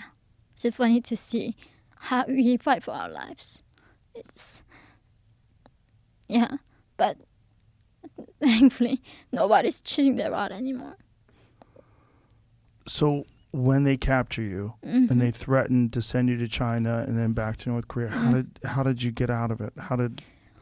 I remember I was telling my mom like we did everything to survive, and it was like because in China in the prisons they even get rid of the buttons. Everything is all like you cannot swallow to kill yourself, right? They don't even give you a spoon. So that's how prevent a suicide, because all nurses can kill themselves before they go because they know the fate. So I know like if I miss the opportunity to kill myself in the car on the way to China, we are never gonna get the chance back. So we were ready to cut and then swallow the thing, and that's when they stopped. And sometimes they just go too far with it. So it's always a joke to them. Yeah, we did not know, but later when we were leaving Mongolia, that's when they told us, actually, we didn't mean to send you guys to China. Like, we just do that every time when you arrive here. And some people wind up killing themselves anyway. Yeah. So eventually they let you go? Yeah, they did reach out to South Korean embassy, and then South Korean embassy comes, right, and they interrogate you to make sure that you're actually North Korean. So several months in Mongolia, we do different detention centers. They move us around and interrogate us, and when they confirm that we are North Koreans, that's when they gave us a fake passport. And from Ulaanbaatar to South Korea, we flew there. And so when they determine that you're North Korean, what are they trying to find out? They're trying to find out if you're actually a refugee, if you're a spy. Like, what are they trying to find out? So they're in China. There's a Korean ethnic Chinese who were Koreans back then, but they became Chinese. The ethnic Korean. So China has 56 different ethnicity. It's a very diverse country, right? So one of them are Korean ethnic Chinese. So those people try to go to South Korea. So they rule out those people and also spy. So they rule out everybody's defectors. When you escape, you become defector right away. So they rule out the spies and they also rule out if you are actually North Korean or ethnic Chinese, ethnic Korean Chinese. So that's what they try to investigate you. And so you finally eventually get to South Korea, and then what happens? And then what happens? I hear about this thing called freedom, and then hear about this country is obsessed with the competition and hard work and studying, the vigorous academia, that these kids study English when they're in their mother's tummy, right? And they study like crazy people. Yeah. And then I'm like almost like high schooler, and they did a placement test on me, and I'm like, I need to go study with 7 years old. I don't even know what continents are, right? I don't even know what Africa is. Right. I don't even know what different race is. I don't even know the map. So I'm like blank page, like adult baby. Adult baby. Yeah. And how old are you? I was Korean age, was 17. You were 17, but you're really about 10 years behind. Like, yeah. At least. At least. Yeah. That's what it is. And so what kind of education did they give you in South Korea? They just told us that South Korea was a free country, that Americans are not bastards. Because they told Americans were cold-blooded snakes in North Korea. So I remember one of my friend I took to South Korea, she was a white lady. My mom got drunk with soju and touching her, right? And then like, I just want to make sure that you are like actually warm-blooded. Because that's what they... And in school, we have a posters of Americans. Posters? Because we don't have actual pictures of them. So our enemies are Americans, right? They are like our sworn enemy. So we gotta know how they look like. So they are cold-blooded, huge nose and blue eyes, green eyes, monsters. It's like, wow. Yeah. So where did they educate you in South Korea? There's a re-education center. Oh, so they have a place where they take in people from North Korea? Yeah, for 3 months. So they take you to ATM machine. So like, we never had a bank in North Korea, right? Like in the past, I heard there was a bank, but regime asks you to put the money and they don't give the money back to you. So nobody uses bank in North Korea. So I literally thought ATM machine, there's somebody inside the machine handing the money out to you through the window because I don't know automation. Right. And they teach you how to take a bus, how to even like go to movie theater, order a ticket, because we never seen the digital devices. How to take the elevator, like what is the escalator, I mean, it's like you just landing in a completely different planet. What is that like? Overwhelming. It's very, having that choice, like when you go shopping and you have 10 different pants, right? And it's up to you to choose what you wear. And in North Korea, it was like chosen by the regime. Freedom was difficult. I was literally saying, if I had enough frozen potato, had at least minimum food to eat, I would go back to North Korea. Really? Yeah. Why? Because I was not used to thinking. Thinking was hard, right? Thinking was not something I'm used to. Like, I never had to think. But not only that, you have to think for yourself. What do you want to do in your life? And I was like, do I have to know? Can't you just not tell me what I need to do? Because I'm so good at following the orders. But they go, like in South Korea, they were asking me, so what do you want to do? And what do you think? And what I thought never mattered. I couldn't believe what I think matters to you. So really thinking for yourself was very difficult. I would be so tired after thinking for 5 minutes. I would get exhausted all day. I literally get working out with thinking is so hard. Like I would get so exhausted. Like, how does people keep thinking here all day long? They say the same thing happens to people when they get out of prison. That when they get out of prison, they call it being institutionalized. That when they get out of prison, they want to go back to prison. Yeah. And oftentimes they'll commit crimes just so that they can get arrested and go back to prison. Yeah. Because in prison, they're told what to do. Yeah. And they become accustomed to it. Yeah. That's what it felt like for you. Yeah. But for me, when I was born, that was my lifestyle. And I wasn't able, thinking was not a natural thing. So a lot of North Koreans do have a hard time to adjust to freedom. When you first went to South Korea and you were able to eat whatever you wanted, what did you eat? Eggs. Eggs. Boiled eggs. That's what you wanted? Yeah, because even beef was too fancy. I did not know that what cow was, right? You didn't know what a cow was? I never knew the milk came out of cow. because I never had milk in my life. So all North Koreans we know is like chicken and the eggs.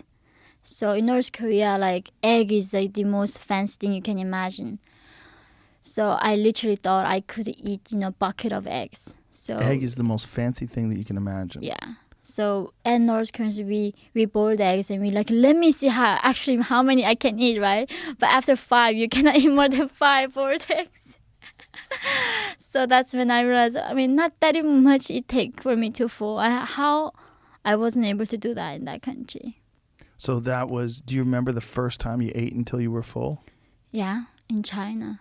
But the thing is, you think you're gonna eat everything. Is that in China, like our stomach is not used to seasoning, like oil or fat. So I was getting nauseous a lot. I couldn't eat the normal food that that Chinese, even South Koreans eat. Because our system was eating without seasoning, just all the wild, plants and flowers and not much going on. So going to China eating for the first time that was seasoned food was very hard on my stomach. And so it was actually not that great. Like you would think oh my God, this is paradise. Your system doesn't take a while for you to adjust to the new kind of food. How long did it take in South Korea before you felt comfortable? Eating in hamburger, Yeah, I think. yeah. At least 2-3 years. Wow. Yeah. It's 2-3 years took me. Even not getting used to Coca-Cola, I literally thought some fireworks happening where I never had a bubble in my life. So learning about now champagne is in the beginning I couldn't what is going on in my mouth. They're popping everywhere. You had never had anything carbonated. No, so it was shocking. It hurts me in the beginning. It took a while. Now I drink a bit of few sips of Coca-Cola.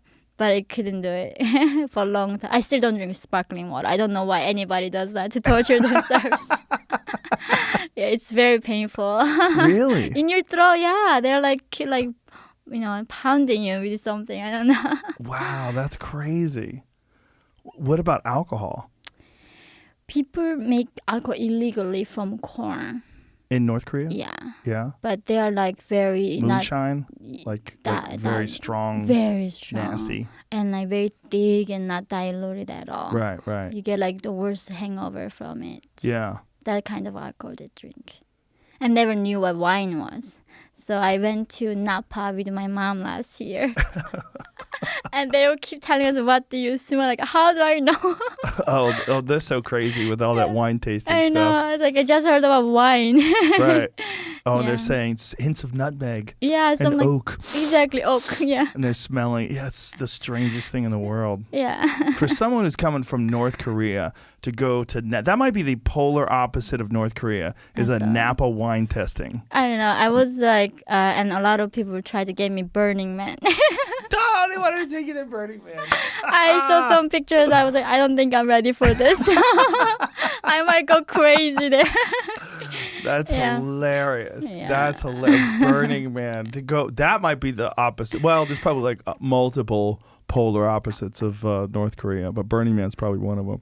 But the fancy people of Napa, that's got to be up there. So if somebody was treating me to this restaurant called Single Thread, the French Laundry, same restaurant in Napa. Oh, okay. And then they did a tour at their a front yard farm. They grow on their tomatoes and peppers. Mm-hmm. And my mom was we've been eating this every day in North Korea organic.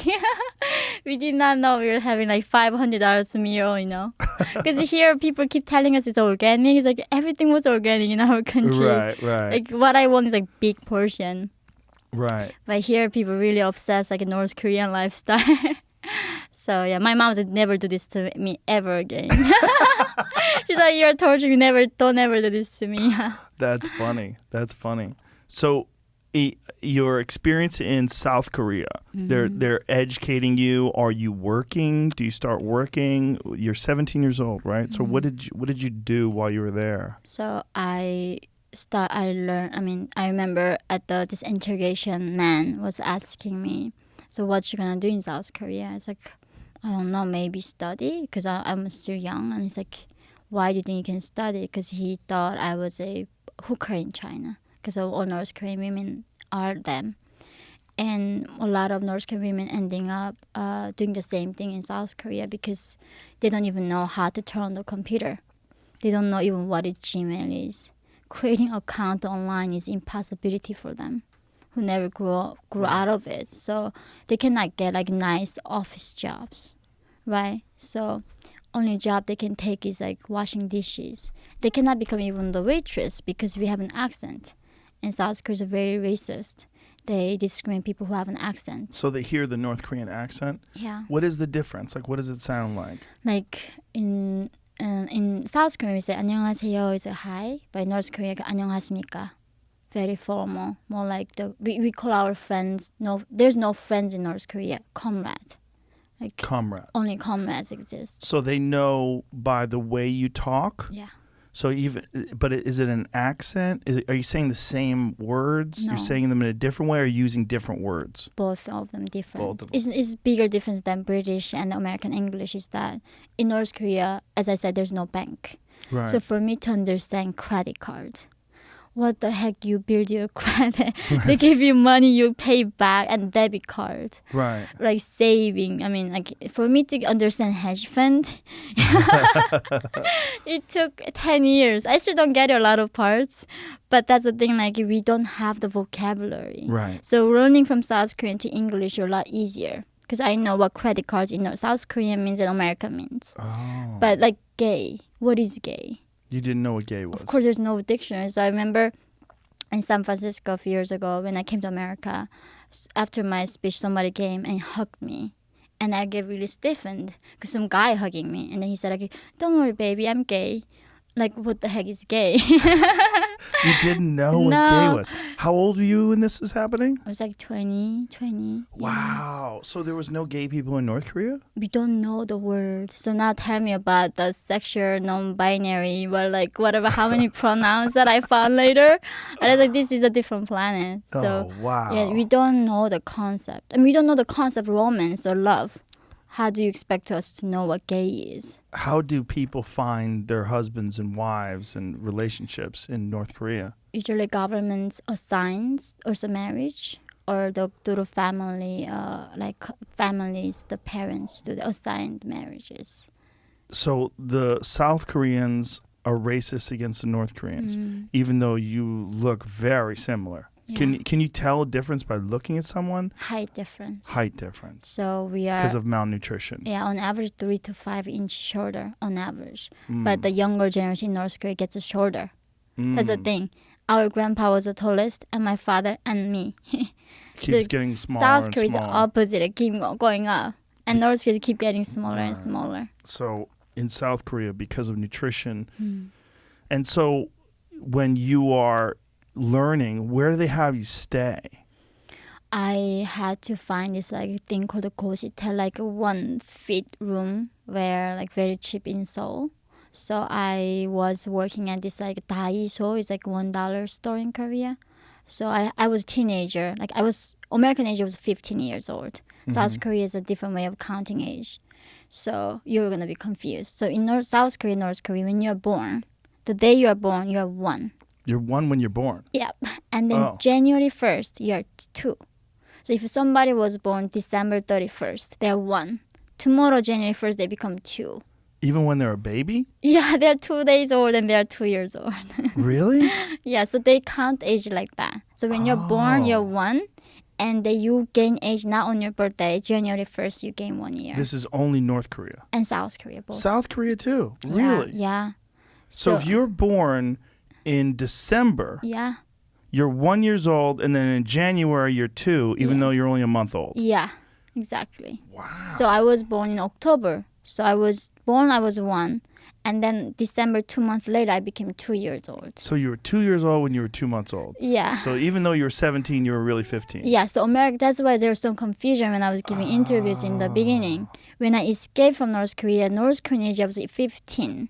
So in South Korean press, I had to tell them Korean age, Right. right? Then it translates to English article. So why was it 15 and 13? Because of the age counting is different. Oh. So I arrived there as American age I was 15, but South Korean age I was 17 years old. Wow. Yeah. So you're really 15 years old American age. Yeah. And you are working in a dollar store. Yeah, the and staying at a Daiso. and so you're supporting yourself Yeah. and learning. Yeah. And I told myself I took GED. So I crashed from 1 year to, elementary, middle school, high school, everything within a year. So that's how I went to university when I was 17 years old, American age. and you, which is amazing because a lot of people here don't even go to university when they're 17 and they're studying their whole life under normal circumstances. And you were obsessed, right? Yeah, I was obsessed. You were obsessed. Like you gotten to the point where you were malnourished because you weren't eating because all you were doing was studying. Yeah, I know. It's like I end up in ER. Somebody called and there's like, you're malnourished. So I'm still like 79, like 80 pounds, but way smaller than this. So right now you're 80 pounds. Yeah. But back then you were like... I didn't have the scare. I was too poor Right. to know for the scare. But you weren't even thinking about food. You were just trying to learn. And there was a food that was expensive.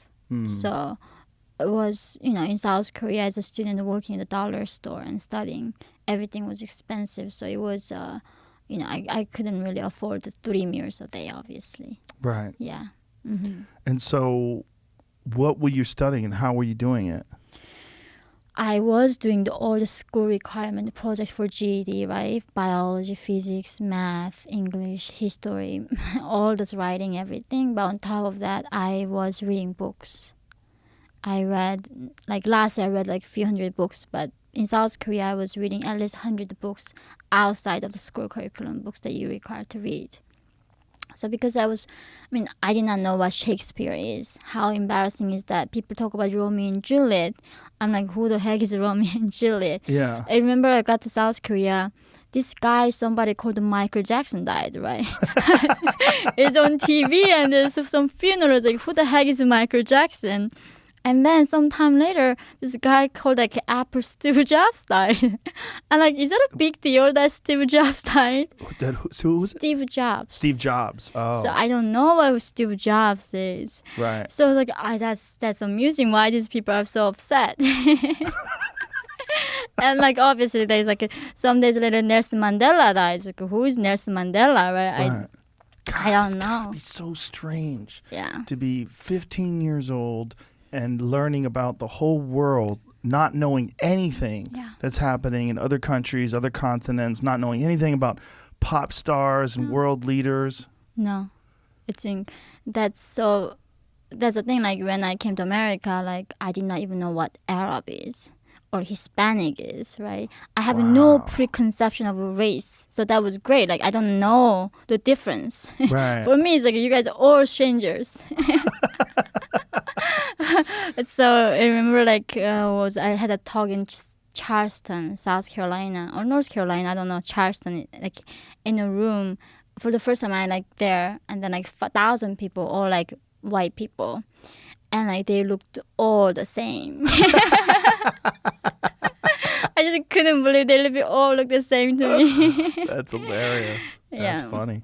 So one of the things that struck me is that you were so obsessed with learning that even when you went to sleep, Yeah. you would play TED speeches. TED Talks, NPR News, and Yeah. and I listened to a lot of your podcast. Did you? Yeah, I'm sorry. No, it was wonderful. Even till this day, English, I learned it when I was 21, 5 years ago. So it's still struggle for me. So you were listening to podcasts, you were listening to NPR, you were listening to TED Talks, and what was it like for you to try to absorb all of this information at such a frantic pace? It was. It's amazing. First of all, that you read whatever you want. The one point that changed me as a child was reading George Orwell's Animal Farm. Yeah. That was random. I literally went up and then picked up the book, the thinnest book. And I thought, okay, it takes the least time for me to finish it. Mm-hmm. And reading that book made everything sense to me because after North Korea, of course, learning what Subway is challenging, right? Learning what hamburger is learning experience. But learning how to trust again, I think that was the hardest thing. Like obviously I don't trust guys. I didn't, right? Right. And not only that, like they say, everything that you believed in North Korea was a lie. They are dictators. They are not gods. They didn't love you. They are dictators. You've been lied to entire life. And I was thinking, so how do I know what you're telling me is not lie then? Right. That was so scary. How do I trust ever again? So only reading George Orwell's 1984 and the Animal Farm, that's when I understood what happened to my people. Then you understood Yeah. doublespeak and propaganda Yeah. and And then price of, silence. the price of silence. Yeah, that's when I knew. Until that point, I was blaming the dictator. Why did you do that to us? But I was started thinking, what all those people, like my grandma, she knew life before Kim's. She knew the alternative life. Like in that animals, you see the revolution generation, then next, and the new ones don't even know what the world could be like. Yeah. So that's the thing. Like when people say, why there's no revolution in North Korea, I'm like, how do you fight to be when you don't know you're a slave? Right. It's impossible. And this is the thing, like in America, everybody talking about how they're oppressed systemically. I'm like, people in North Korea don't even know they're oppressed. If you know you're oppressed, you are not oppressed. Yeah. Like not knowing is a true definition of oppression. Well, unfortunately, in this country, they've made oppression a valuable thing. Like if you can say that you're oppressed, and people look for oppression that sometimes doesn't exist. For sure, there is oppression in this country, and for sure there is racism in this country. But it's become a commodity, and it's become a commodity that you can claim, and you can use it to bolster and fortify your personality and your personal status. And it's a real problem. I know, like I went to, right after all of that, I ended up at Columbia University in New York. And as you can see, I love learning. I'm a very curious person, and I go there. And like truth doesn't matter. It's all matters is your feelings, how you feel. Like Well, you caught Columbia University at a terrible time, right? Like what year was this? 2016 I joined Okay. after Trump became That's- president. The worst time you could ever join, right? Because this is like political correctness at the peak of its frenzy. Yeah. And also they feel justified because they feel they have this despot in the White House, Yeah. this terrible person who's going to destroy people of color and gay people, and he's a this and a that and a homophobe and a racist and a sexist, anything. And so everything that you can possibly do to stop a person like that must be justified, including distorting truth. Yeah, it was unbelievable.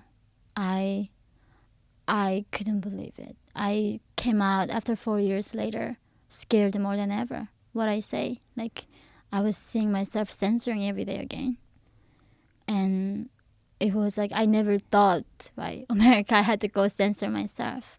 What was it like, the contrast between learning in South Korea and then learning at Columbia? So South Korea is like I was too literal. I knew about the word. So everything they told me was truth. Like everybody who I met was a teacher. Do you know what I mean? In South Korea, my knowledge was so little. I was like 1 year old, right? Right. Everybody told me, do you know Africa? I mean, that's new. What's Africa? Like, do you know I've been Right. to Australia? Like, what is Australia? Right. That's new. Like, so everybody was my teacher in South Korea. Right. So I never like questioned anybody. Just everybody was my teacher. Everything was new. Yeah, everything was new, and everybody taught me something new for sure. And coming to America, it was a bit different because by then I read like a lot of books, and I was a bit advanced than when I was in South Korea. So now going to Columbia, I mean, as soon as I tell them my view, they say, "Oh, you're brainwashed." You're brainwashed. Yeah, that's They like said the- you were brainwashed because of what? What was your perspective? So like my professor was arguing that she was asking, so how to the sensitivity training, right? You gotta be sensitive to all finding this hidden oppression, and like what do you think about men holding a door for you? And I was thinking, okay, that's a sign of decency. Like I hold the door for other people. Right. And so no, that's a sign of toxic masculinity. That's like how to show you the overpowering you. Holding a door open is overpowering. Yeah, you? it's a man when man does that. What kind of class was this? What was the It's- subject? I took a junior or something. It's like it was humanity class, of course. And then and she was like, I told her, no, I think that's sign of distance. Like, that's over. Like that you're brainwashed. You're brainwashed. Yeah. How rude is that? Well, I mean, for them, it's. I mean, that's the thing. Like for me, a safe place meant where you can express your views, right? And Right. especially in the university, you can be dumb Right. to search for truth. But here, in the name of safe space, no other than the mainstream view, you cannot have them. But it's just so sad to me that there's such a lack of nuance, because for sure some men will hold open a door for you because they want to pretend that they're stronger than you, or they want to show you that they're better than you, or they want to pretend they're being nice because they're trying to manipulate you. Yeah. Because there are people like that.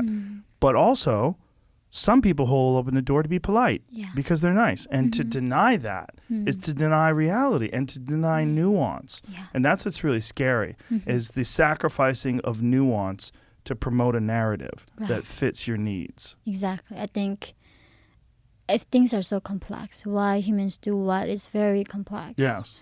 And they lose entire complexity. Right. And also seeing that how this thing called like white guilt Yes. or privilege was so new to me. It's like, how are you guilty for what your ancestors did? Right. That's exactly what North Koreans did to us. Exactly. And I was like, why? You didn't choose to be born as a white. I don't choose my birthplace. It's again the same thing. It's the commodity of accusations, of finding people that are guilty for no reason of their own, and maybe guilty and they don't even know it, or maybe they have some hidden bias that they're not even aware of, and they're going to search it out. And so you have these paranoid people who are like, oh my God, am I like secretly a bigot? Am I secretly a racist? And they'll reaffirm it with you. And then in order for you to get points, you have to say, I will do better. I'm going to find that I'm going to be not just not racist, I'm going to be anti-racist. Yeah. And then they'll say, well, now you're a good ally. And it's this really strange way of communicating. And when we were complaining about it years ago, people would say, why are you complaining about this? It's just a few random fringe people in universities. And the people that I knew that were professors that were secretly terrified of this, that would talk about it. This is like before Jordan Peterson started talking about this openly. When they would talk about this, they would get chastised by the people in the university. Because these people had a vested interest in continuing this sort of this type of thinking and behaving. And this was like they had gold in this. Like there was profit in this. There was some social brownie points in this, and they were going to continue to mine this vein of gold. And when everybody was stepping in and talking about the dangers of this, people were saying, no. This is the future. This is progressive. This is all about love and trust and anti-racism and all these.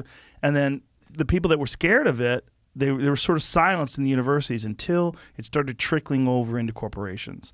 And then when it started trickling into corporations, people started getting genuinely scared. And now we're at a point where I think the dam is broken, and I don't know how they're ever going to put the genie back in the bottle, so to speak. I think that's the thing. Initially, I was thinking maybe only the academia is this crazy, right? I thought but then last year I spoke at TED, and then like this people who run social media companies like for Facebook, Twitter, all these people come, and I told them I had an engagement in Texas, and they were saying, "Why do you go to Texas?" It's like, well, because America is America, and it's like that's a Trump country. I decided not to set a foot below a certain line of states that supports Trump. And these are the people who runs biggest media companies in the world. It's ridiculous. Well, especially ridiculous in a place like Austin, which is a progressive city. Yeah. And then last year during the looting in Chicago, I was robbed by these 3 black women. And robbing is okay.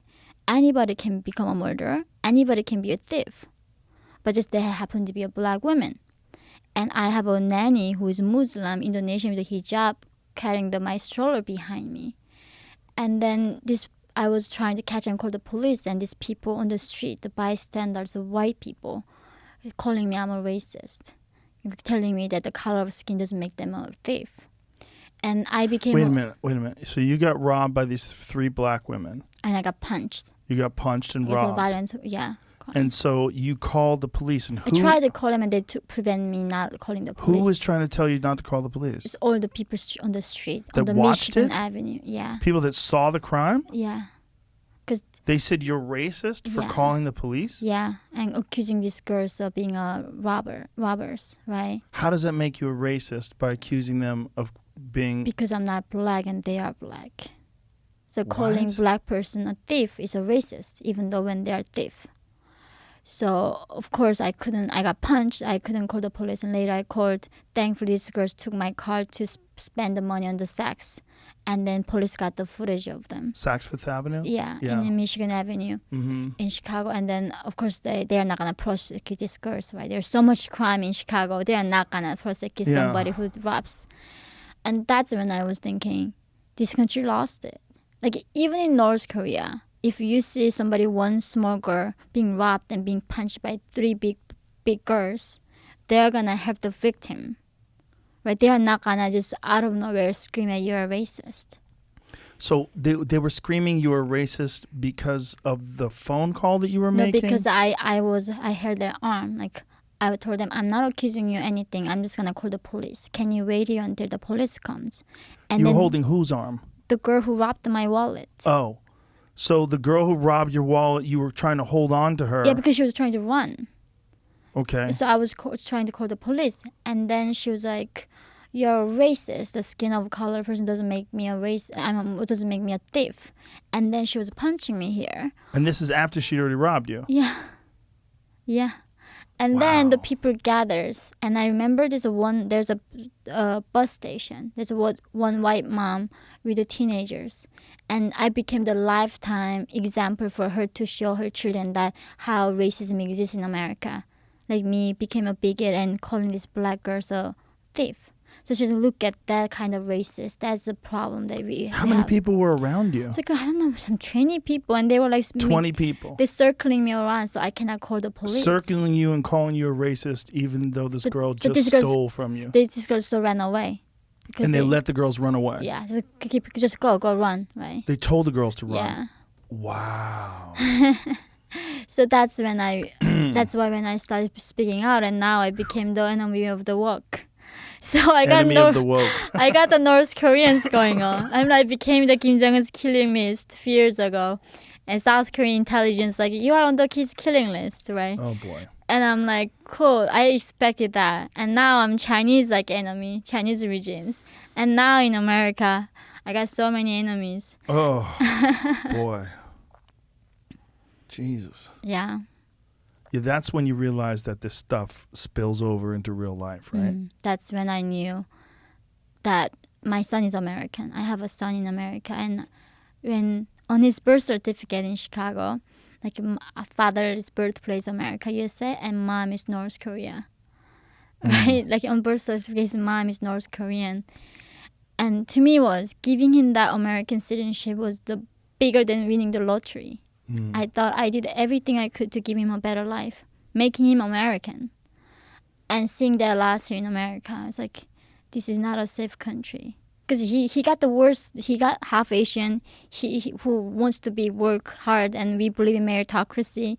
And he got half white, who's like supposedly oppressive because of their... So he's so screwed. His caste is so low right now. Yeah. That's funny. That's funny. It's sad, and It's truly sad. unfortunately, it's in some circles, it's true.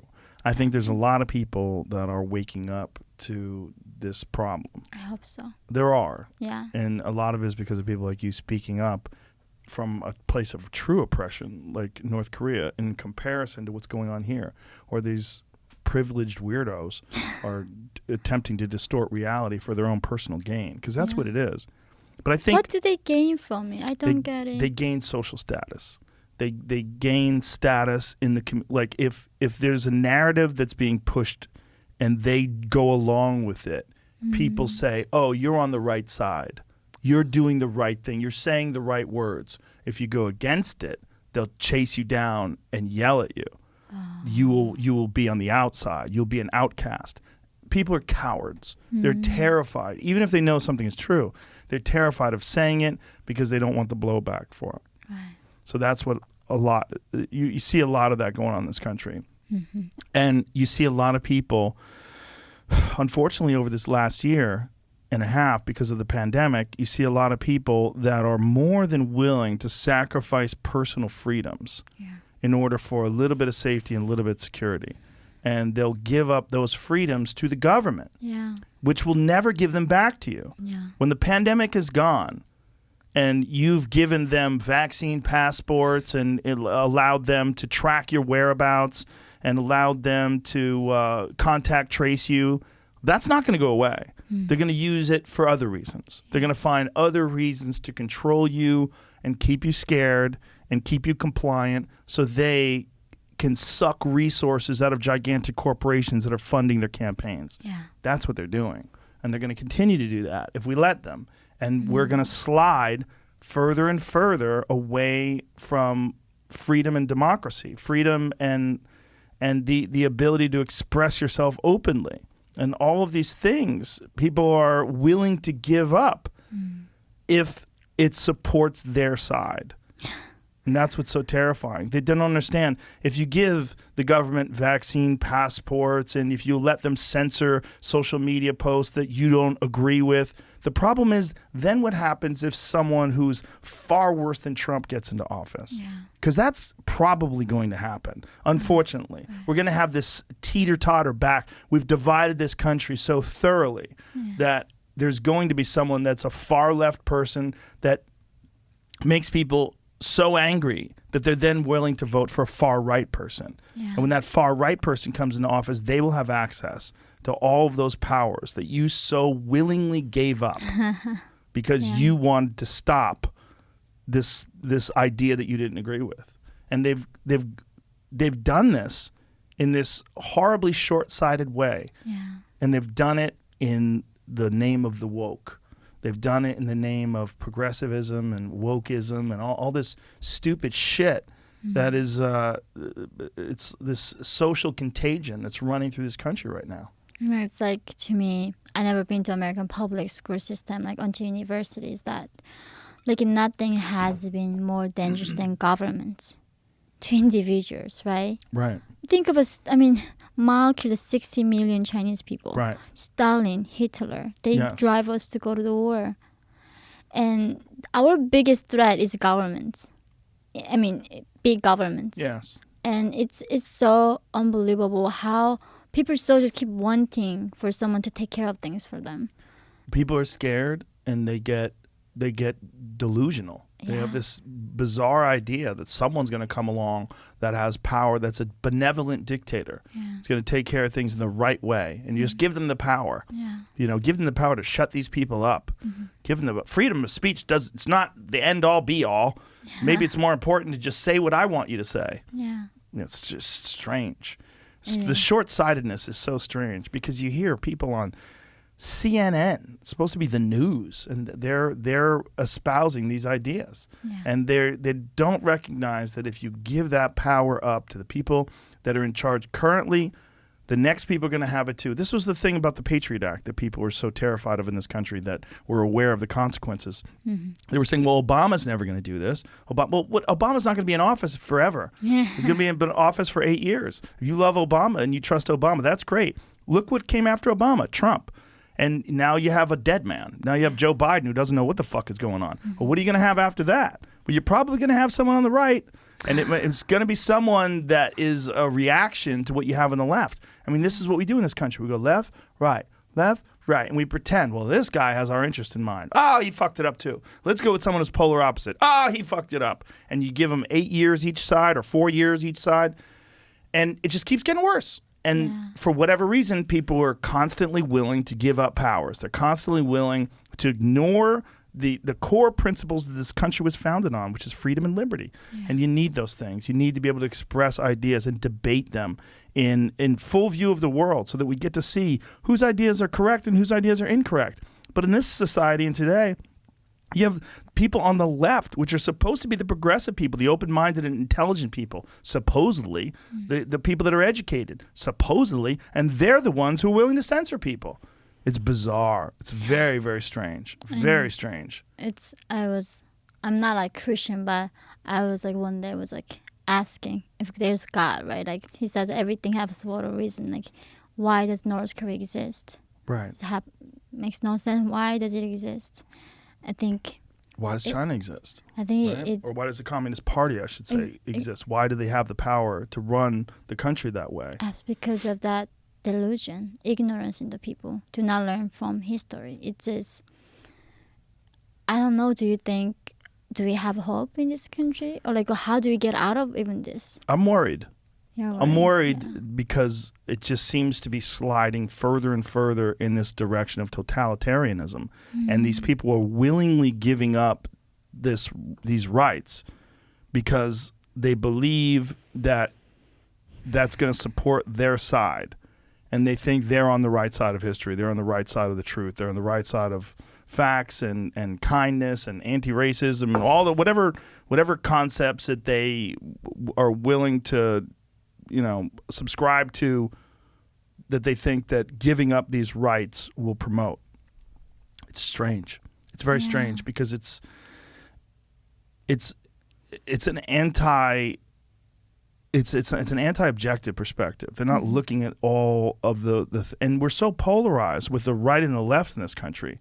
We're so polarized with Republicans versus Democrats in this country that there's no middle ground anymore. The center is this weird place where no one wants to exist because they don't want to be attacked by people on either side, particularly by people on the left. It was funny the other day when I was, after Jordan Peterson interview about, he out of nowhere like randomly asked, how did you like Colombia?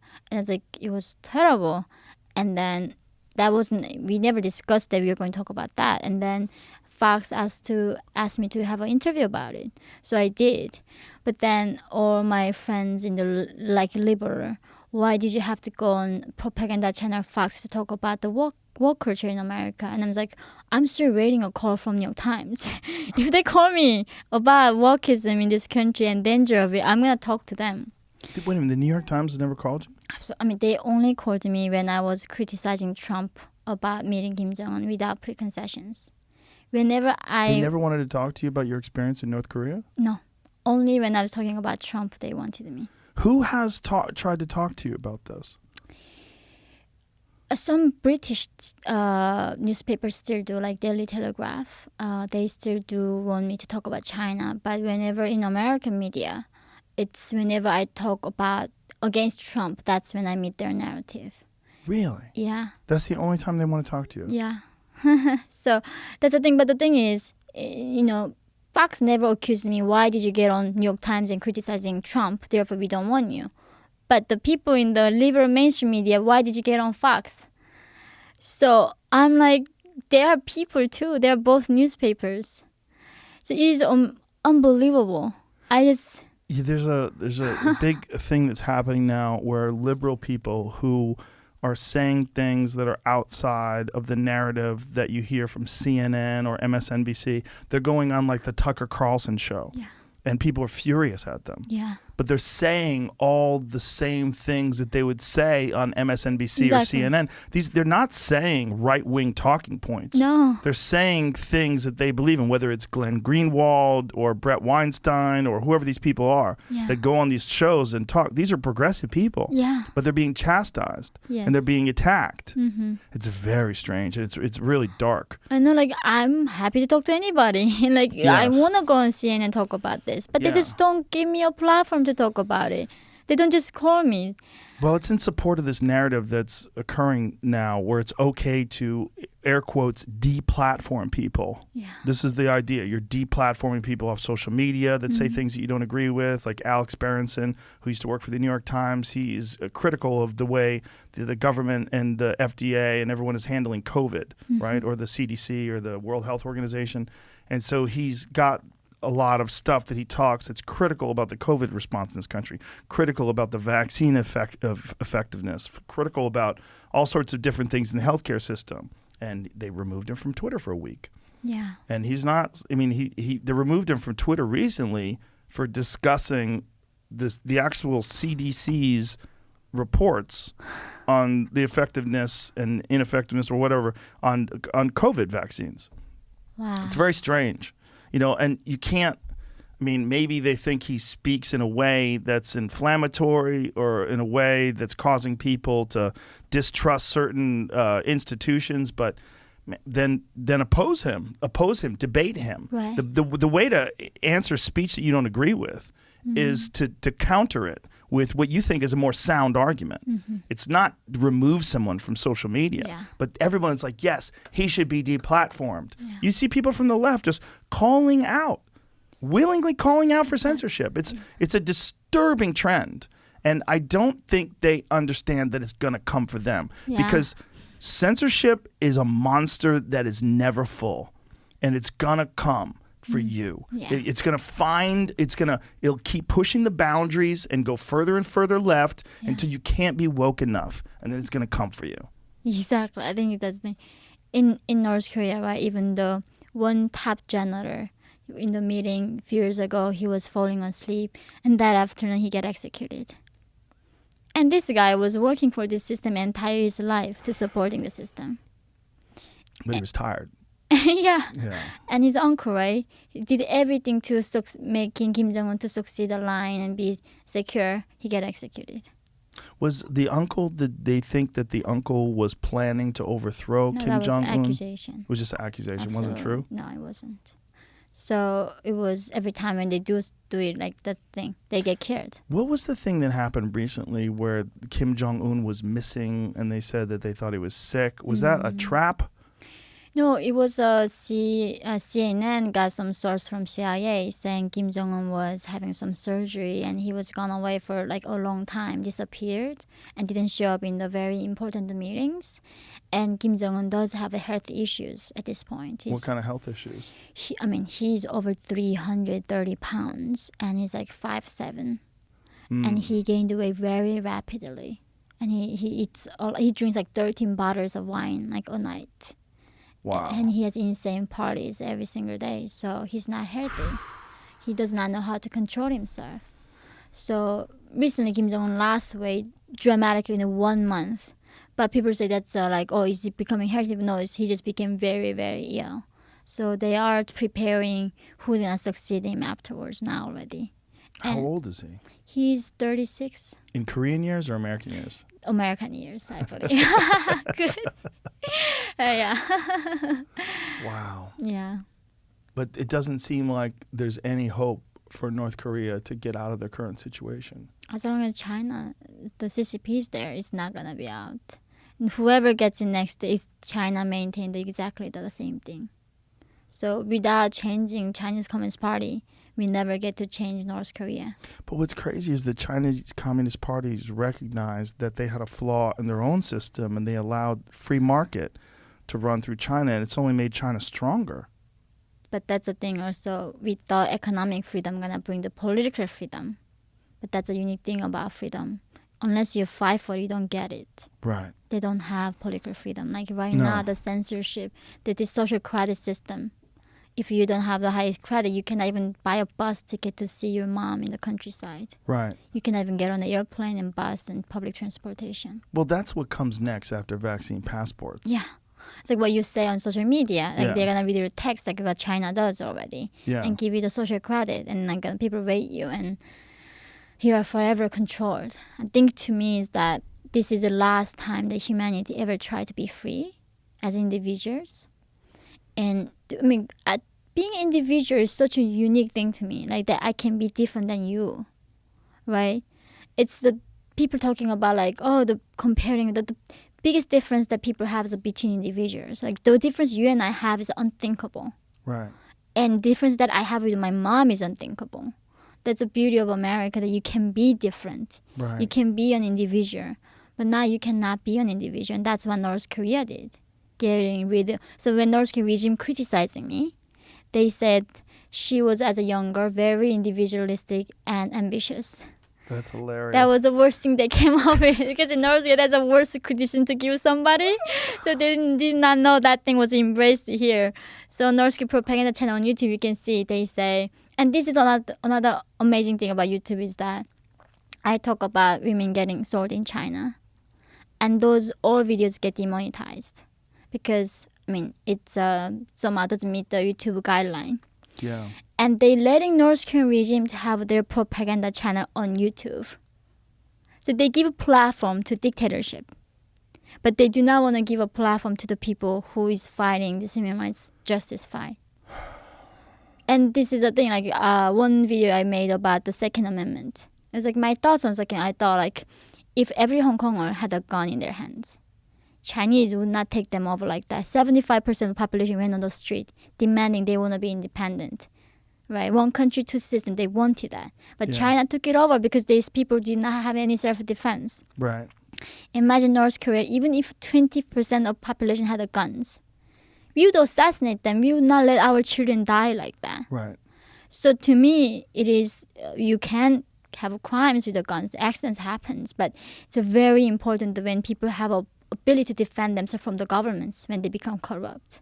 And of course, sharing this is just one perspective. You get like blocked. Right. So this is a country that I am in now. Like I have to fight for freedom of speech in America. And I thought my journey to be freedom ended coming here, but of course not. No, not even, yeah. The Second Amendment is a very contentious thing in this country. And one of the interesting things about it is that people always want to cite mass shootings. Yeah. But what they don't want to talk about with mass shootings is pharmaceutical companies. They don't want to talk about the fact that most of the people that are committing mass shootings are on some kind of psychotropic drugs. Yeah. Most of them. Yeah. And they want to conveniently ignore that. Yeah. Whether they're dissociatives or SSRIs or anti-anxiety medication or antipsychotic medication. And it doesn't mean that that medication is causing them to do that, but they don't even want to address it. It No. never even gets discussed. The only thing that gets discussed is the actual weapon itself. Yeah. The ability to do that is so beyond most people. The ability to kill random strangers just in horrific acts of violence. Most people are not capable of doing that. But most people want the ability to defend their family if someone's trying to break in their home and kill them or steal from them or kidnap a child or whatever it is. When you see what's going on right now in Australia confiscated all of their guns in the 1990s. Right. And not saying that they should raise up against the government but there's some crazy shit going on right now where the army is trying to keep people inside in Australia.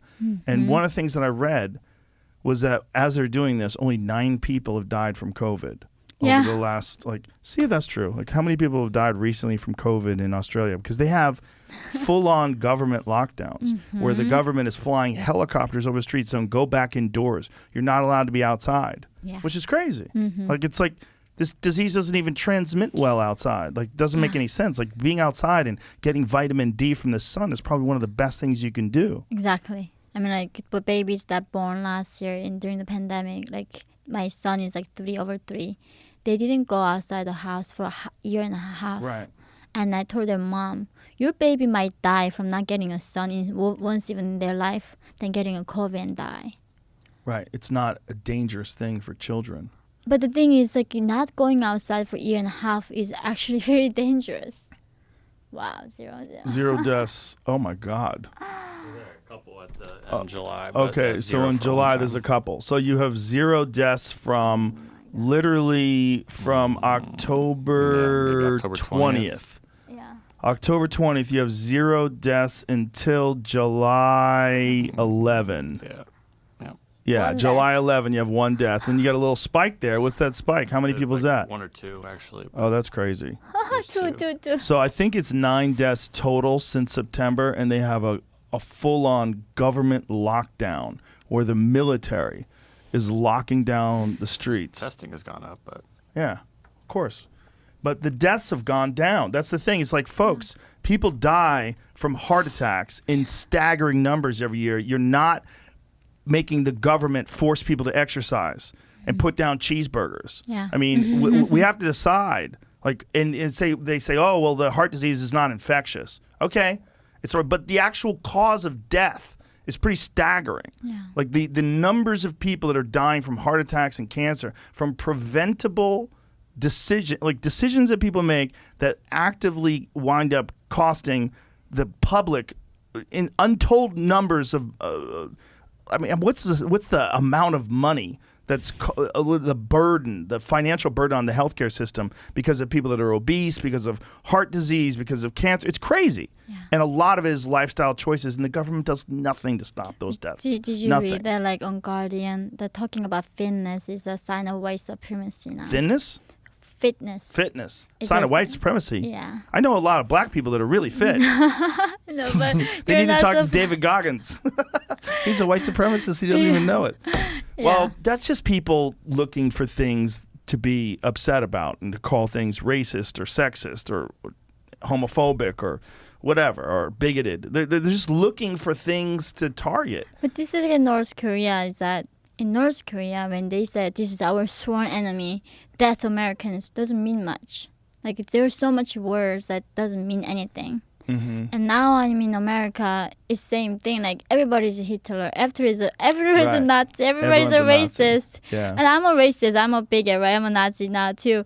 But like, I did not even know what the Nazi was. The problem is they're just trying to shut people down by using those words, and those words are horrible. If someone is an actual racist and you call them a racist and everybody else sees that they're a racist, it's a horrible accusation. So they're using that so freely that they're distorting the meaning of it, and it doesn't work anymore. It's like crying wolf, the old expression of the boy who cried wolf, the story. That's literally what's happening right now in this country. It's very strange. I know this is what people told me. This is new to them too, because I came here in 2016 January. Yeah. And I thought this was always America was like, and I go, what was a country that I dreamed of far away, right? So it's still here. Yeah. You know, that the ideals that built this country are still here with a lot of people. You know, a lot of people that support freedom and the freedom of expression and the ability to speak freely and to debate thoughts openly. All that stuff still exists with a lot of people here, but there's a lot of people that are willing to give that up. They're willing to give that up if their side can win, and it's very confusing because it's a mixture of toxic tribalism and short-sightedness mixed with ideology, and it's a disturbing moment in time. It really is. So what do you think how can we oppose Chinese regime? It's infiltrating everywhere. That's a good question. You know, What when you do see you- John Cena from Yeah. the WWE apologizing for calling Taiwan a country, and you're like, holy shit. LeBron James, Yeah. this guy talking about justice all day long in America. Yeah. So what do we do with Well, China? they're corrupted by money. That's the problem. The problem is China. Look, when that movie, The Fast and the Furious, came out, I think the numbers, I'm roughly saying the numbers, but I think the numbers were, the box office weekend was $160 million. $136 million of it was from China. Oh my gosh. Yeah. It's terrifying. Oh So when he had to apologize and said, I'm so sorry, I made a mistake, I was really tired, all he did was call Taiwan a country. Right. I mean, it wasn't something where he said, you know, China's a terrible place, it sucks, I hate the Chinese people. He didn't say anything like that. He didn't say anything like that. All he said was he called Taiwan a country. It's crazy. It's crazy that people are willing to give a country like China that much power because of money. But that's the reality of this world that we live in. We don't manufacture anything in America anymore. I mean, all these woke people tweeting on iPhones that are made at Foxconn in China where they have nets around the building to stop people from jumping off the roof because there's so many people that commit suicide that they have to have fucking nets. Yeah. And the fact that people don't make that connection, they don't understand how crazy that is, that you're literally supporting this company that is making people work so much for so little, and they're so desperate and so sad that they're jumping off roofs in numbers so high they have to put nets on them. No one even brings it up. Convenient. Yeah. Strange. It's a strange form of hypocrisy. Yeah. Do you think, I mean, I don't think capitalism is a problem. Because then people say, oh, because of the capitalism make people greedy, right? Because people in capitalist countries were way better than people in communist countries that I've ever seen. And way less corrupt. I think they look at the worst examples of capitalism. And there are horrible examples of capitalism. And there are people that are willing to do anything for money. Right. I mean, you're seeing that with people like John Cena apologizing for China, right? I mean, that's the kind of thing where that is a form of capitalism that you're seeing, apologizing to the Chinese Communist Party, but it really is about capitalism. It's about his ability to make money and the chance that he might lose money or that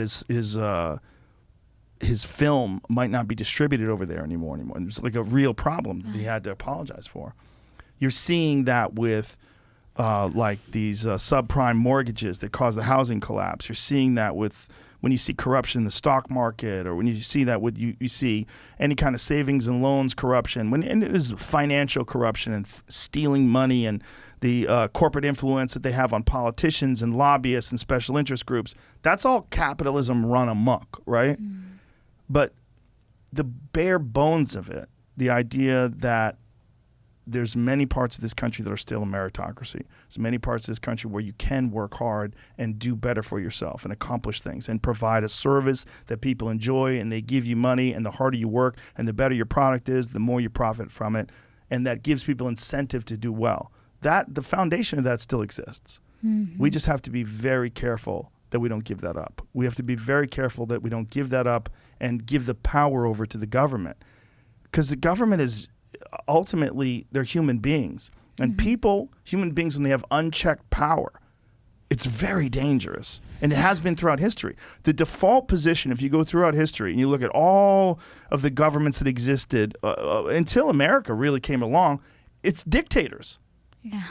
All of it. It's always been the case. It's always been one group that's in power. The best way to be in power is to be ruthless and to attack anytime you're challenged and confronted, and punish people in open air, execute them publicly. Any dissent gets shut down instantaneously. Censor any speech that doesn't go along with the speech that the government is projecting. That's always been the standard. That's been the standard throughout human history. Every king, every emperor, they all did the same thing until the United States. And there's people in the United States that are willing to give that up. Yeah. They're willing to give that up because they want their side to win. And it's terrifying. It is. It's terrifying because once you give it up, you're never getting it back unless we go to war again, unless we have a civil war in this country. And then if we have a civil war in this country, guess who's going to sneak in? China. China's going to sneak in, and they're going to take over all sorts of corporations by buying them out. They're going to take over all sorts of politicians by influencing their campaigns and changing the laws that they're willing to support and changing the amendments and the different ways that we govern the country.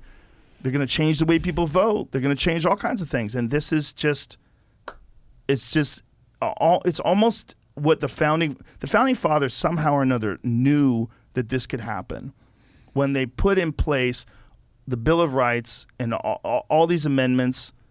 When they were putting in the First Amendment, the Second Amendment, all these amendments, they were doing it because they understood human nature. Yeah. They understood what has happened in the past when people have organized, what has happened in the past when free speech has been stifled, what has happened in the past when we allow someone to censor us and we allow someone to dictate what gets discussed and what doesn't get discussed. And it's very dangerous. I mean, the only thing at Colombia entire 4 years that I hear is that the only way to solve the problem that we have is tearing down this foundation of this country. Because the constitution itself is a bigotry written by white supremacists. So, I mean, that is, I don't know. That's every conclusion of every class that I took.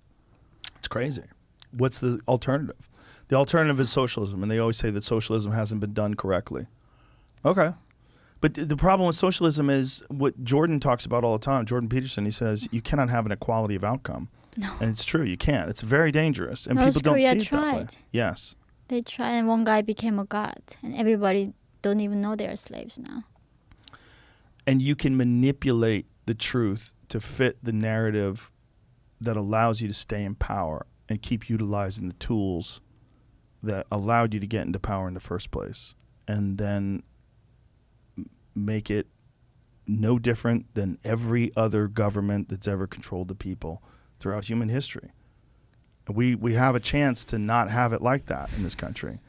That's why when people oppose universal restrictions, when people oppose widespread government powers to do things, like that was one of the big oppositions, one of the big things that people opposed about lockdowns was not that we shouldn't be careful with vulnerable people during a pandemic. The problem is you're giving the government the ability to decide what is essential and what is not essential, who can work and who can't work, what chances you can take and not take.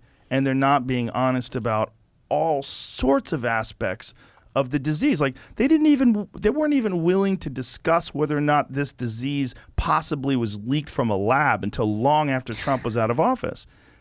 And even to this day, liberals are terrified of bringing that up because they think that if you bring it up, somehow or another, it can connect you to Trump. That you are, or Fox News, or you've said something that Fox News said. But even what if Fox News is right? Or do you care about the truth, or do you care about supporting your side? Do you care about your tribe? And more people are terrified of being rejected by their tribe than they are of the truth not getting out.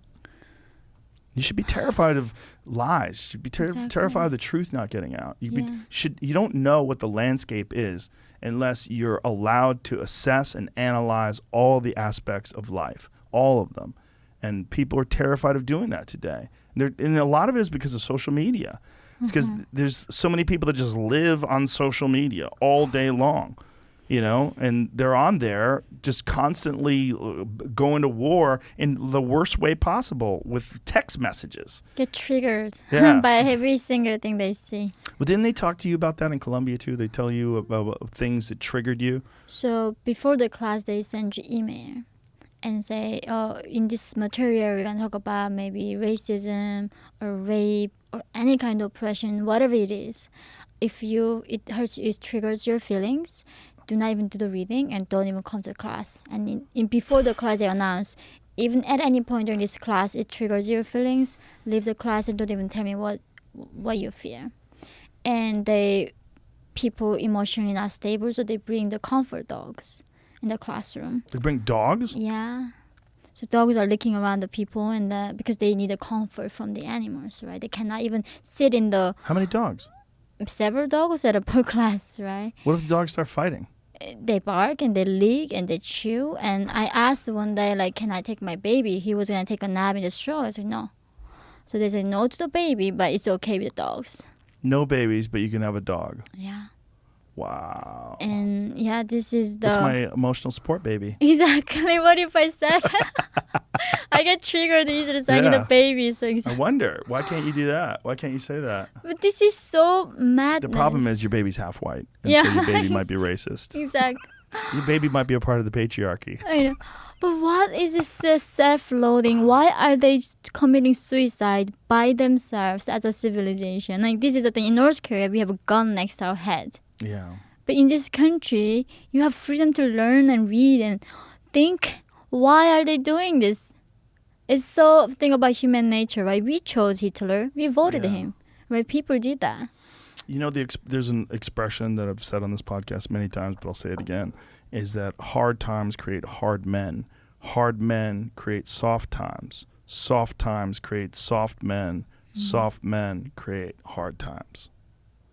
We are now around soft men and hard times. Yeah. We're in the time of toxic masculinity, right? Where you could be toxically male. Yeah.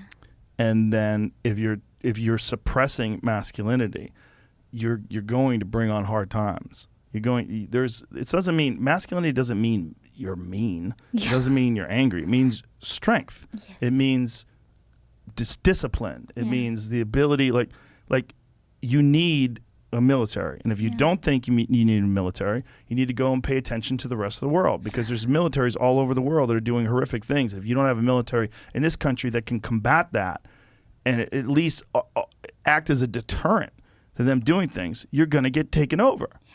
That's what's happened. I mean, look what's happening to Hong Kong, right? I mean, this is Exactly. a city that essentially doesn't have a military, and they were a British colony for a long time, and they gave it back over to China, and they were kind of acting like they were independent until recently. And during the pandemic, they ramped it up, and it's gotten even worse. Yeah. It's exactly what we talked about. You can't be weak. Yeah. And in this country, being weak is thought of as a virtue. Yeah. Jordan Peterson has a really interesting way of looking at this, and he said it to me once, and it made a lot of sense. He said, people think that you should be weak and you should be docile, and then you should be a pacifist. He goes, no, you should be a monster. He said, you should be a monster, you should be ruthlessly ambitious, and then learn how to control it. And it's that old expression, it's better to be a warrior in a garden than a gardener in a war. Wow. It's an old expression, but it makes sense because it doesn't mean that you can't be kind if you're strong, but it does mean you can't be strong if you're weak. Yeah. If you're weak, you're fucked. And there's a lot of weak people in this country right now that are trying to take control. And they're gathering up all the other weak people, and they say, yeah, let's all be weak together. Yeah. And they're willing to embrace all sorts of ideas that have been disproven, not just disproven, that have caused the deaths of untold millions of people in Maoist China and Stalinist Russia. And it's crazy. And they're short-sighted. And they're short-sighted because in the short term, they want their tribe to win, and there's so many weak people that'll join along with them. There's so many just simple-minded dullards that just want to promote their tribe. Yeah. I mean, they encourage you to be triggered. Yeah. They encourage you to be weak, right? When you go there, they try not to expose you to any reality. That's the thing. Why universities like scare you, and you are never getting a real sense of the word. I mean, the fact they're triggered by hearing the word rape. What they're gonna do when they get raped? They're never gonna revive again afterwards. Well, it's the disturbing thing is that when you're learning things, if you're going to learn, you're going to be exposed to some horrific truths. Yeah. Like if you're going to learn about Stalin, you're going to, I mean, I've talked to my friend Lex Friedman when he was talking to me about some of the experiences that his grandmother's people had when Stalin was running Russia, and people were eating their own children. Yeah. I mean, that's... North Koreans. And it's the same sort of thing. They were starving these people to death in order to keep control of them. Yeah. And the results were horrific. If you don't hear that, in all of its terrifying, brutal detail, then you're not going to be aware. And even then, you're not going to really be aware. Like, you're aware. You are absolutely aware of what can happen when things go horrifically wrong because you were born into a society that was horrifically wrong. You were born into this terrifying dictatorship that exists right now while you and I are sitting here in Austin, Texas, talking, drinking coffee, having a good old time. There's people in concentration camps for no fault of their own in a country where you were born. And if that doesn't get discussed, people don't understand. If you say, "Oh, are you triggered by this?" Well, you don't have to hear it. You're not going to learn. If we're not going to expose these things, we're not going to learn. And even then, just the abstract concepts that the way you're discussing it, it's resonating. I understand what you're saying, but I don't know what the fuck you experienced. I'd have to go there. I would have to live your life. There's only you would have to like physically experience it in person in order for it to really get into your head. And we're not even allowing kids to read words that fuck with their heads. Yeah, no. It's almost you are so capable, and by going to this school system, they make you almost handicapped. They disable you. They change your potential. And as you say, we're born as a warriors, who knows? But they make us to just incapable of anything. And the biggest problem you have is somebody calls you wrong pronoun. And this triggers them. This makes them depressed. And this is a thing, or they think is the biggest injustice they've ever seen. Yeah, we've weaponized people being offended too. Yeah. When people are offended, they get a massive amount of extra attention. All they have to do is yell about it and scream about it and talk about how horrible it is, and everybody's like, "Oh my God, I hear your truth.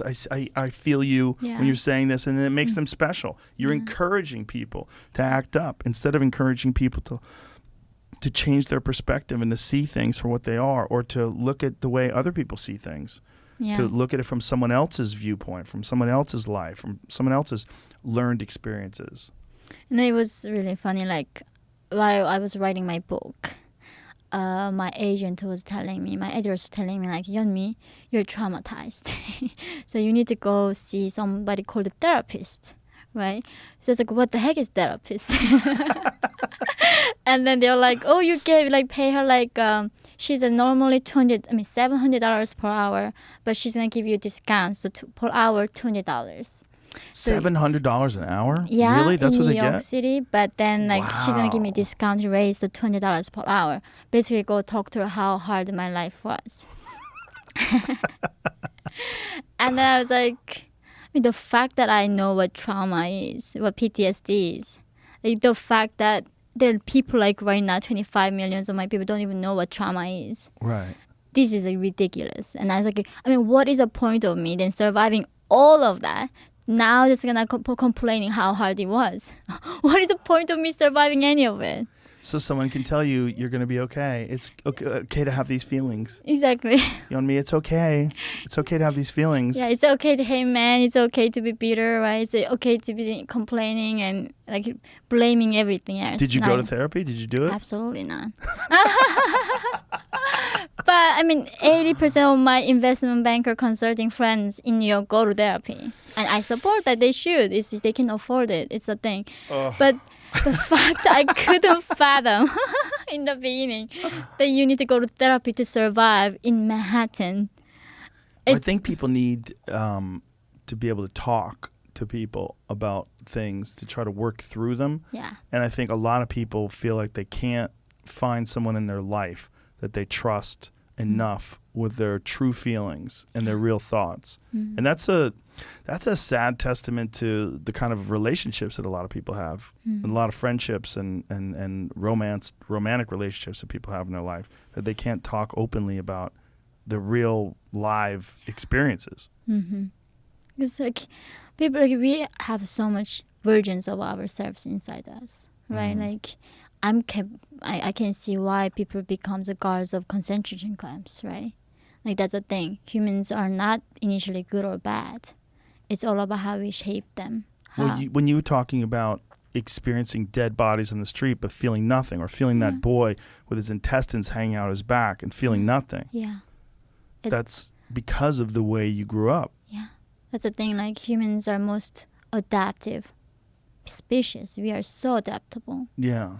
And that's also good and bad. Is we can adapt. We can adapt to the concentration camps, right? We can be the guards and not feel guilty about it. And I think not talking about that, not talking about the evil or what we are capable of, the darkness. That's that, like everything in North Korean news is wonderful things. Now in this country, because they say there's no room for hate speech, they want everything to be happy, flowery words. Yeah. But the thing is, we have dark side. No matter what you do, there gonna be murderers. There gonna be rapists. Yeah. Even we don't talk about rape gonna happen. So getting rid of these people and deplatforming them, canceling them, we don't get rid of the actual problem. So in a way, it's better off for us to talk about our full nature, what we are actually capable of, right? We can be so resilient, compassionate beings, or we can be complete like asshole, like not caring about anything at all, like Kim Jong-un. And we have to learn why people think differently than us. And the only way you can do that is by talking to them. Exactly. And there's a lot of those people that think in a way that you find problematic. They can be converted. They can be talked to. But not if you treat them like they're the enemy and cast them aside and block them from communicating. Yeah. It's like, that's the thing. Like, would you rather, like, I would rather know if there's a Hitler exists, want to do the Yes. genocide, I want to know about it. Would you not want to know about it? Yeah. I wouldn't know if somebody planning that. Right? There are like people in the past where on Facebook they're posting, I'm gonna commit a like murder in some church. They Right. post on Facebook. Isn't it much better for FBI to know that than not giving them the platform so we don't know who's like planning the mass murder right now? Right. Right. When do you feel like, because you had this time in your life where you could see that boy with his intestines hanging out of his back and it didn't bother you, you didn't feel anything. When do you think you started to feel things? With my son. Because the hardest thing wasn't like learning about the system or none of that. Even China, like I was always numb. Like even when I was raped, I was like looking at myself some on the roof, like someone's in the corners, and like, oh, that's not me. How can that be happening to me, right? I was completely ignoring that. And in North Korea too, you're so numb in your brain. When I had my son in America in 2018, that's when I was feeling things. And I was so grateful that I felt even sadness. You were worried that you wouldn't feel it? I was very worried. Like, feeling something was very challenging. And giving birth to my son brought a lot of new feelings to me. And of course, the compassion is one of them, right? Like, I worry about I want the world to be a beautiful place for him, right? I actually care about the humans. And I don't know, this part is like, this is edited the first time that I knew what love was. And unconditional love was. I saw that you had a Rick Dublin here. Yes. I had one of those experiences, like, unplanned. Nobody knew. The MDMA, which Yeah. was that what it was? In California, and but until then people told him, oh, I love you. I was like, if you don't sleep with me, rape me, want something, why would you love me, right? I never understood that unconditional love between humans. Never felt like safe. So You never felt love with friends? no, it was I learned the love later, very very in life. So I knew the word, but I did Right. not actually ever felt it. So when I on that, for the first time, I was like, all I felt was love, and zero fear. And that's when like, I know that when these people say they love me, actually this is how they feel. Actually, Yeah. is it possible to love somebody unconditionally? And that after that, I became pregnant because I wasn't able to get pregnant from all my trauma I had. I had 3 IVF cycles at 22. And after that medicine, something, I don't know, relaxed in my body, I was able to conceive. And I had my son. I think a lot of people could benefit from one of those experiences. Yeah. I think it would change a lot about the way we look at life, the way we look at each other, and would just eliminate a lot of the anger that people have. Exactly. A lot of the misplaced Yeah. anger, unproductive, unhelpful, corrosive, dangerous anger for no reason. There's so much of it, and so much of it is so confusing, and so much of it is based on our own insecurities and our fear that other people won't love us back. Yeah. And if you do one of those experiences with other people and you're all in it together, you realize, wow, so the world could be like this all the time? Exactly. World can be so different, isn't it? Yeah. It can be, everything can be understood. Like, that's the thing. Like, in the center of everything, there's love. And I did not know what love was in the time of my life. That's the thing. When people ask me, if you can be on North Korean television, what would you tell them? I think I would tell them I love you, because they never heard that before. They might not know even what I'm saying, what the heck she's saying. She loves me, right? Right. But I think that's the thing. Like, I did not know what it was. But everything that we do for love, we have children for love, right? Why do we even live? Everything, the point of life is like love. Right. And I did not know that until I had a point. So, I mean, that's why I cannot be bitter. I love men. Like, my son is a man. My father was a man. Like, even though a lot of experience I had with a man was negative, that I was able to overcome it, right? But I think a lot of people cannot overcome that trauma because they're just not able to make that connection.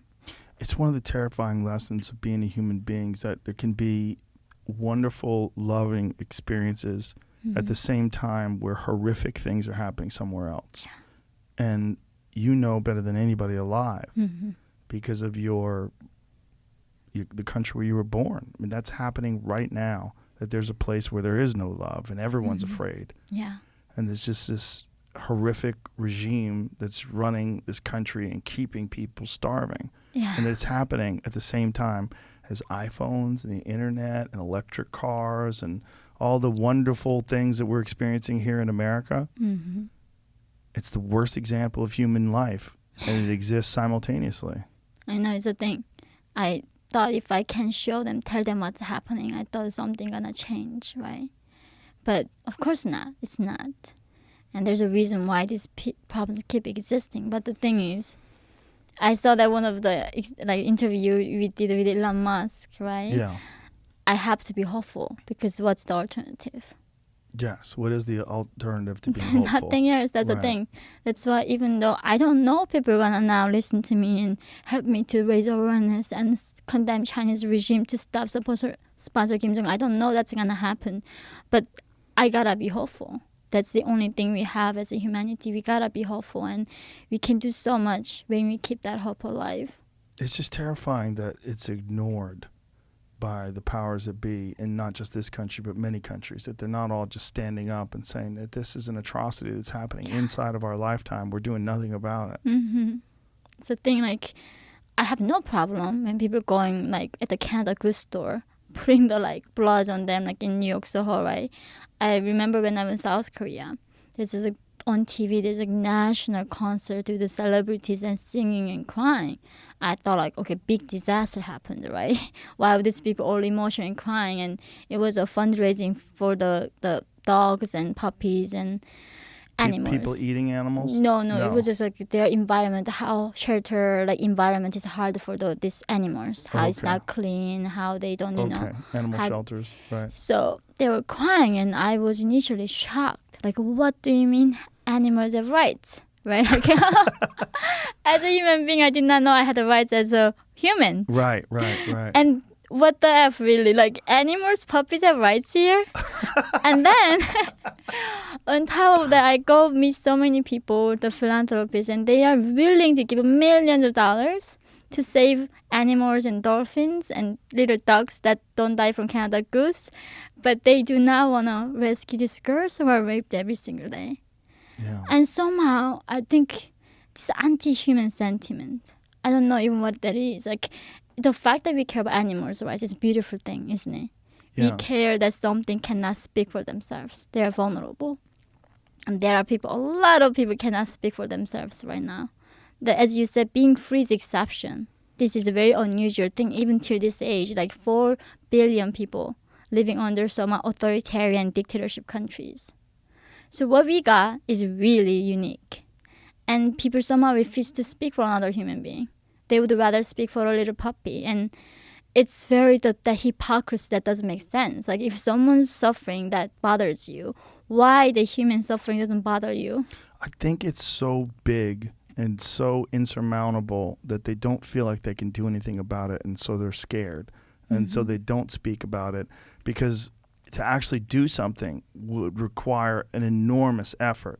To do something to change the regime of North Korea. Like, what does a person who lives in Berkeley, who loves to support, you know, social justice causes, how is that person going to affect the dictatorship that's happening right now in North Korea? It feels like they can't do anything about it. They can tweet about what's happening that China does to North Koreans. Yeah, they're scared to even tweet about China. Exactly. They'd rather tweet calling, you know, some white guy racist. Yeah. Inherently, or some, you know, this person of that, or that person of this, and come up with some sort of, you know, insults for people that don't agree with what they agree with. It's it seems too big. It seems like they can't put a dent in it, so but they leave it alone. that's a lie that they are telling themselves. Little thing that even little tweet would help.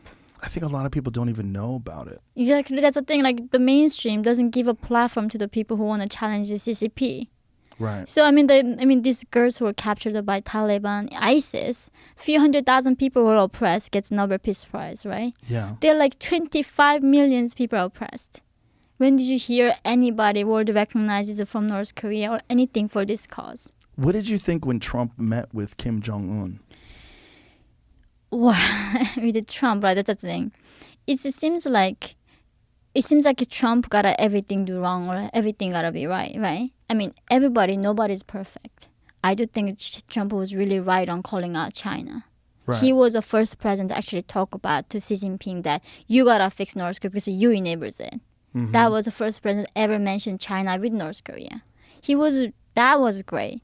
But sitting down with Kim Jong-un without any preconcession, because think about it, inside North Korea there are military powerful men. And they think if Kim Jong-un is backed by American president, they're not going to start a coup. or do anything about it. So for Kim Jong-un was a very good opportunity to legitimize his power within a country, inside North Korea, to consolidate that power. Because until that point, even Xi Jinping didn't invite Kim Jong-un to China over, even once. So Kim Jong-un was more like this young man nobody accepted. But Trump wanted to meet with Kim Jong-un, so Xi Jinping invited Kim Jong-un to over first before Trump meeting.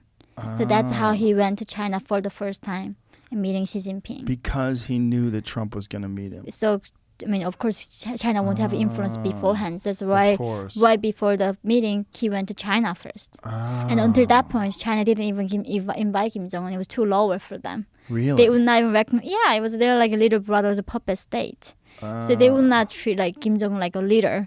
He didn't even get the invitation to visit China. Is there a real possibility that someone could overthrow him from within inside the country?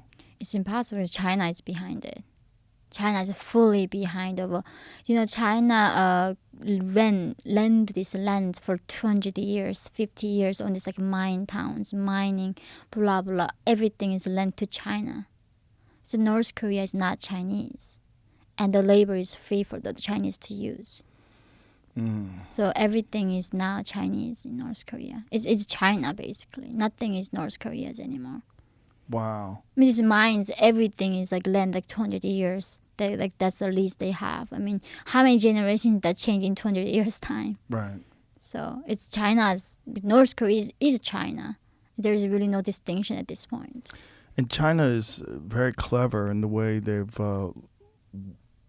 they have all these interests in all different parts of the world, and in Africa and all these different mines. And It's like all through economic Yeah. power. That's how they disable them and enslave to their ideology, and then they cannot speak up. And that's happening to American.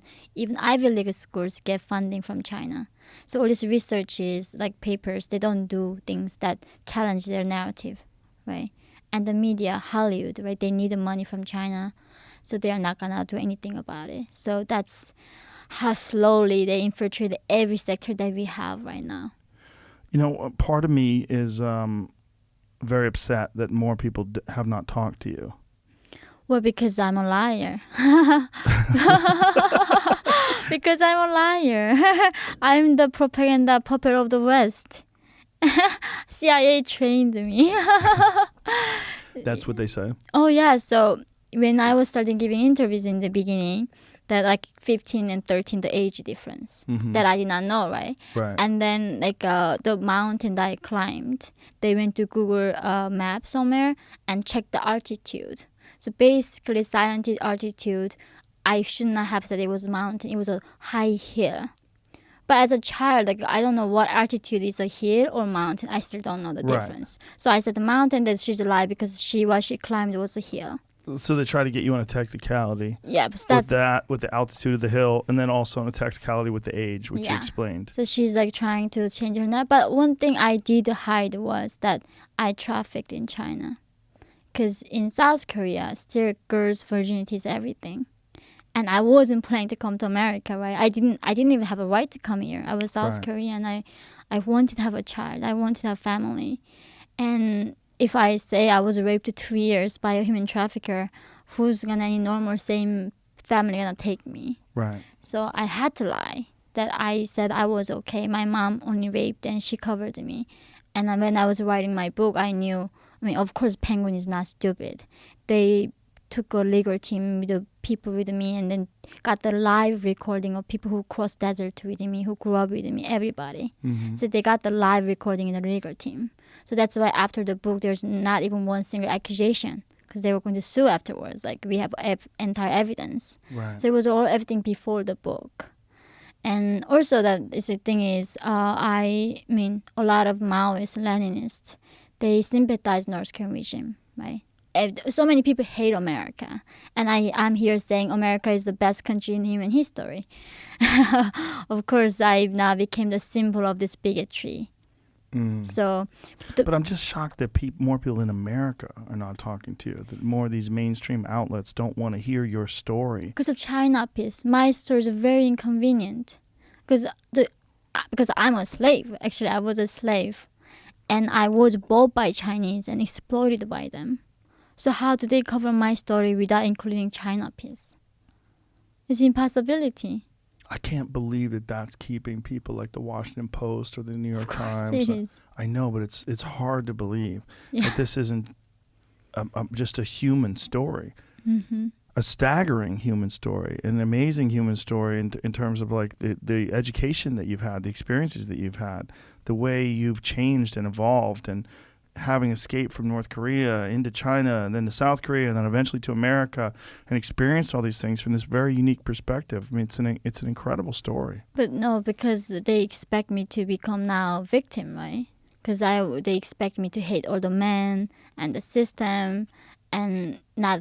But like I do not tell. Like I'm not a victim. I'm very grateful. Like my book starts that there are two things I'm grateful for: that I was born in North Korea and that I escaped.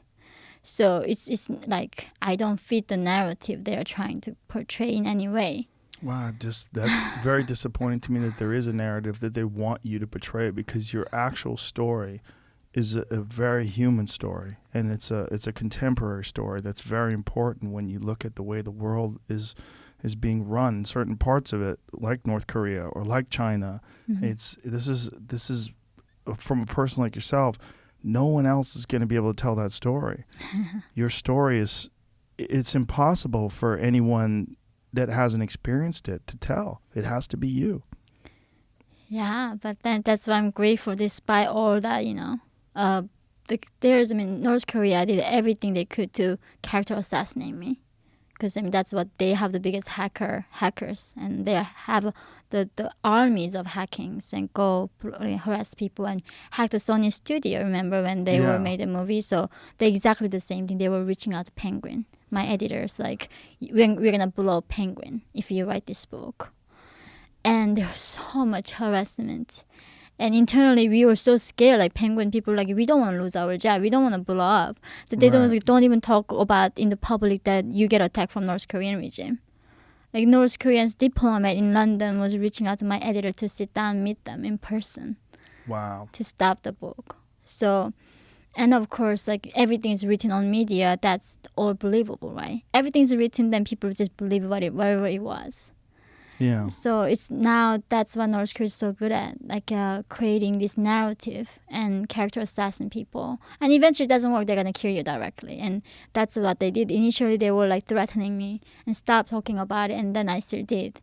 So they put entire 3 generations of my family on that North Korean propaganda channel. And they made them to denounce me. And they were gone. So... They're gone? Yeah.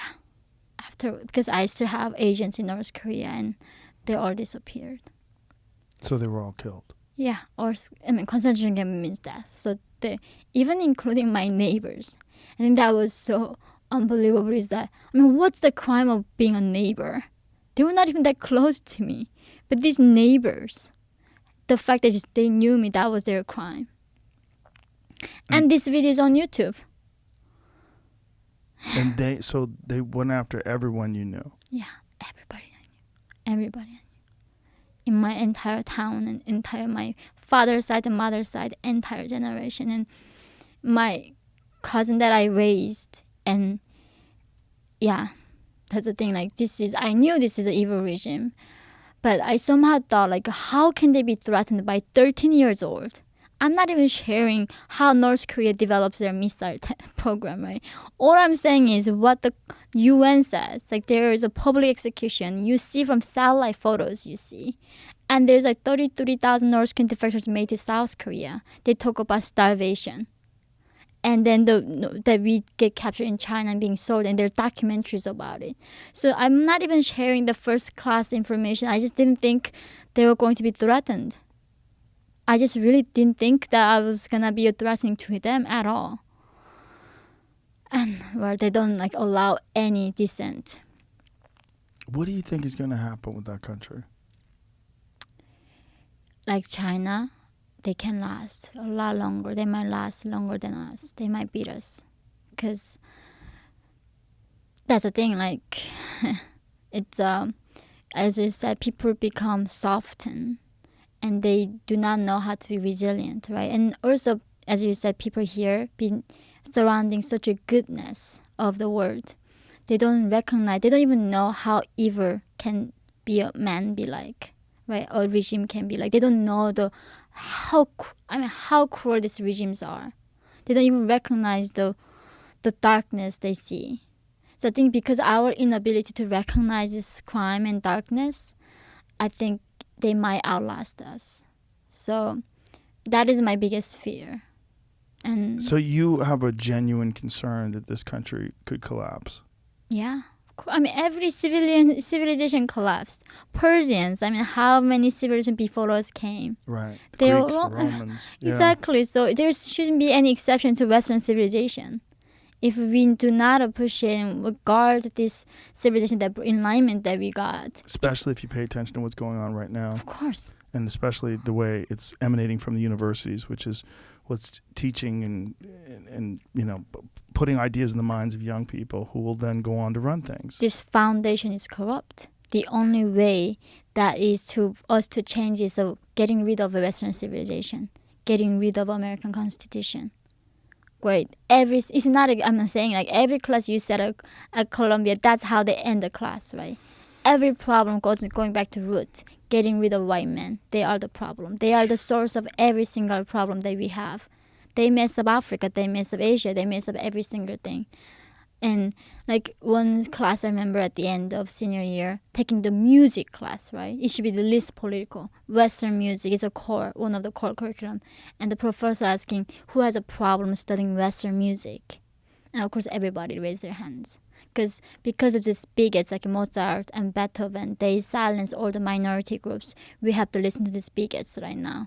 And it's the fact that Columbia having this core is like a shame. And so I'm like, I'm studying in the West. What's the problem studying Western music in the West? Right? Well, not only that, you're studying musical history. You can't deny the history. You can't deny that these people made this music. It doesn't absolve anyone of any crimes that they committed if they committed crimes. Yeah. But to deny it all. Yeah. I mean, they say like reading Jane Austen is like a hidden oppression that we don't see because she was living in a time of white colonialism and white supremacy. So the fact that you read Jane Austen is you get subconsciously brainwashed. And this is how you need to look for hidden oppression. Oh my God. Oh, it's so disturbing.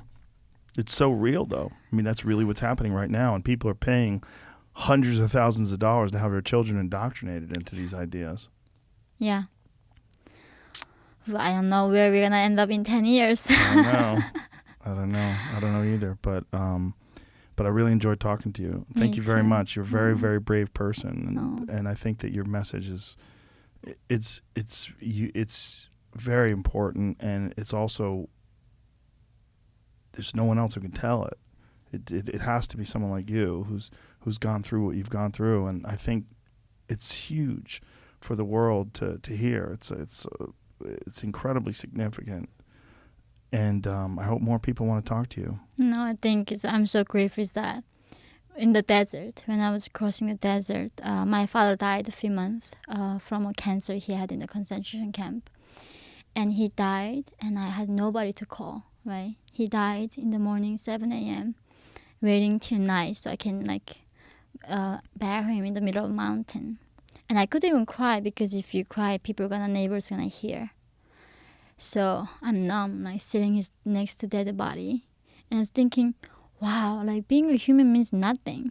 Even dog dies, you go to your neighbor and ask them your dog died. And in that desert, that's the thing. I wasn't afraid of dying. I was thinking, nobody knew that I existed. Nobody knew that I came to this earth and left in this middle of desert. And that's the thing, nobody knows that North Koreans exist. Nobody knows our stories. So I think the fact that people knows my father and my people is the biggest comfort for me. I think that's not even given to us. They don't know we exist. So I'm so grateful that you gave me this opportunity. Well, I'm very grateful that you came here just to talk about it and to tell people. And I'm glad a lot of people are going to hear this. Thank you. Thank you. Thank you. All right. Goodbye, everybody.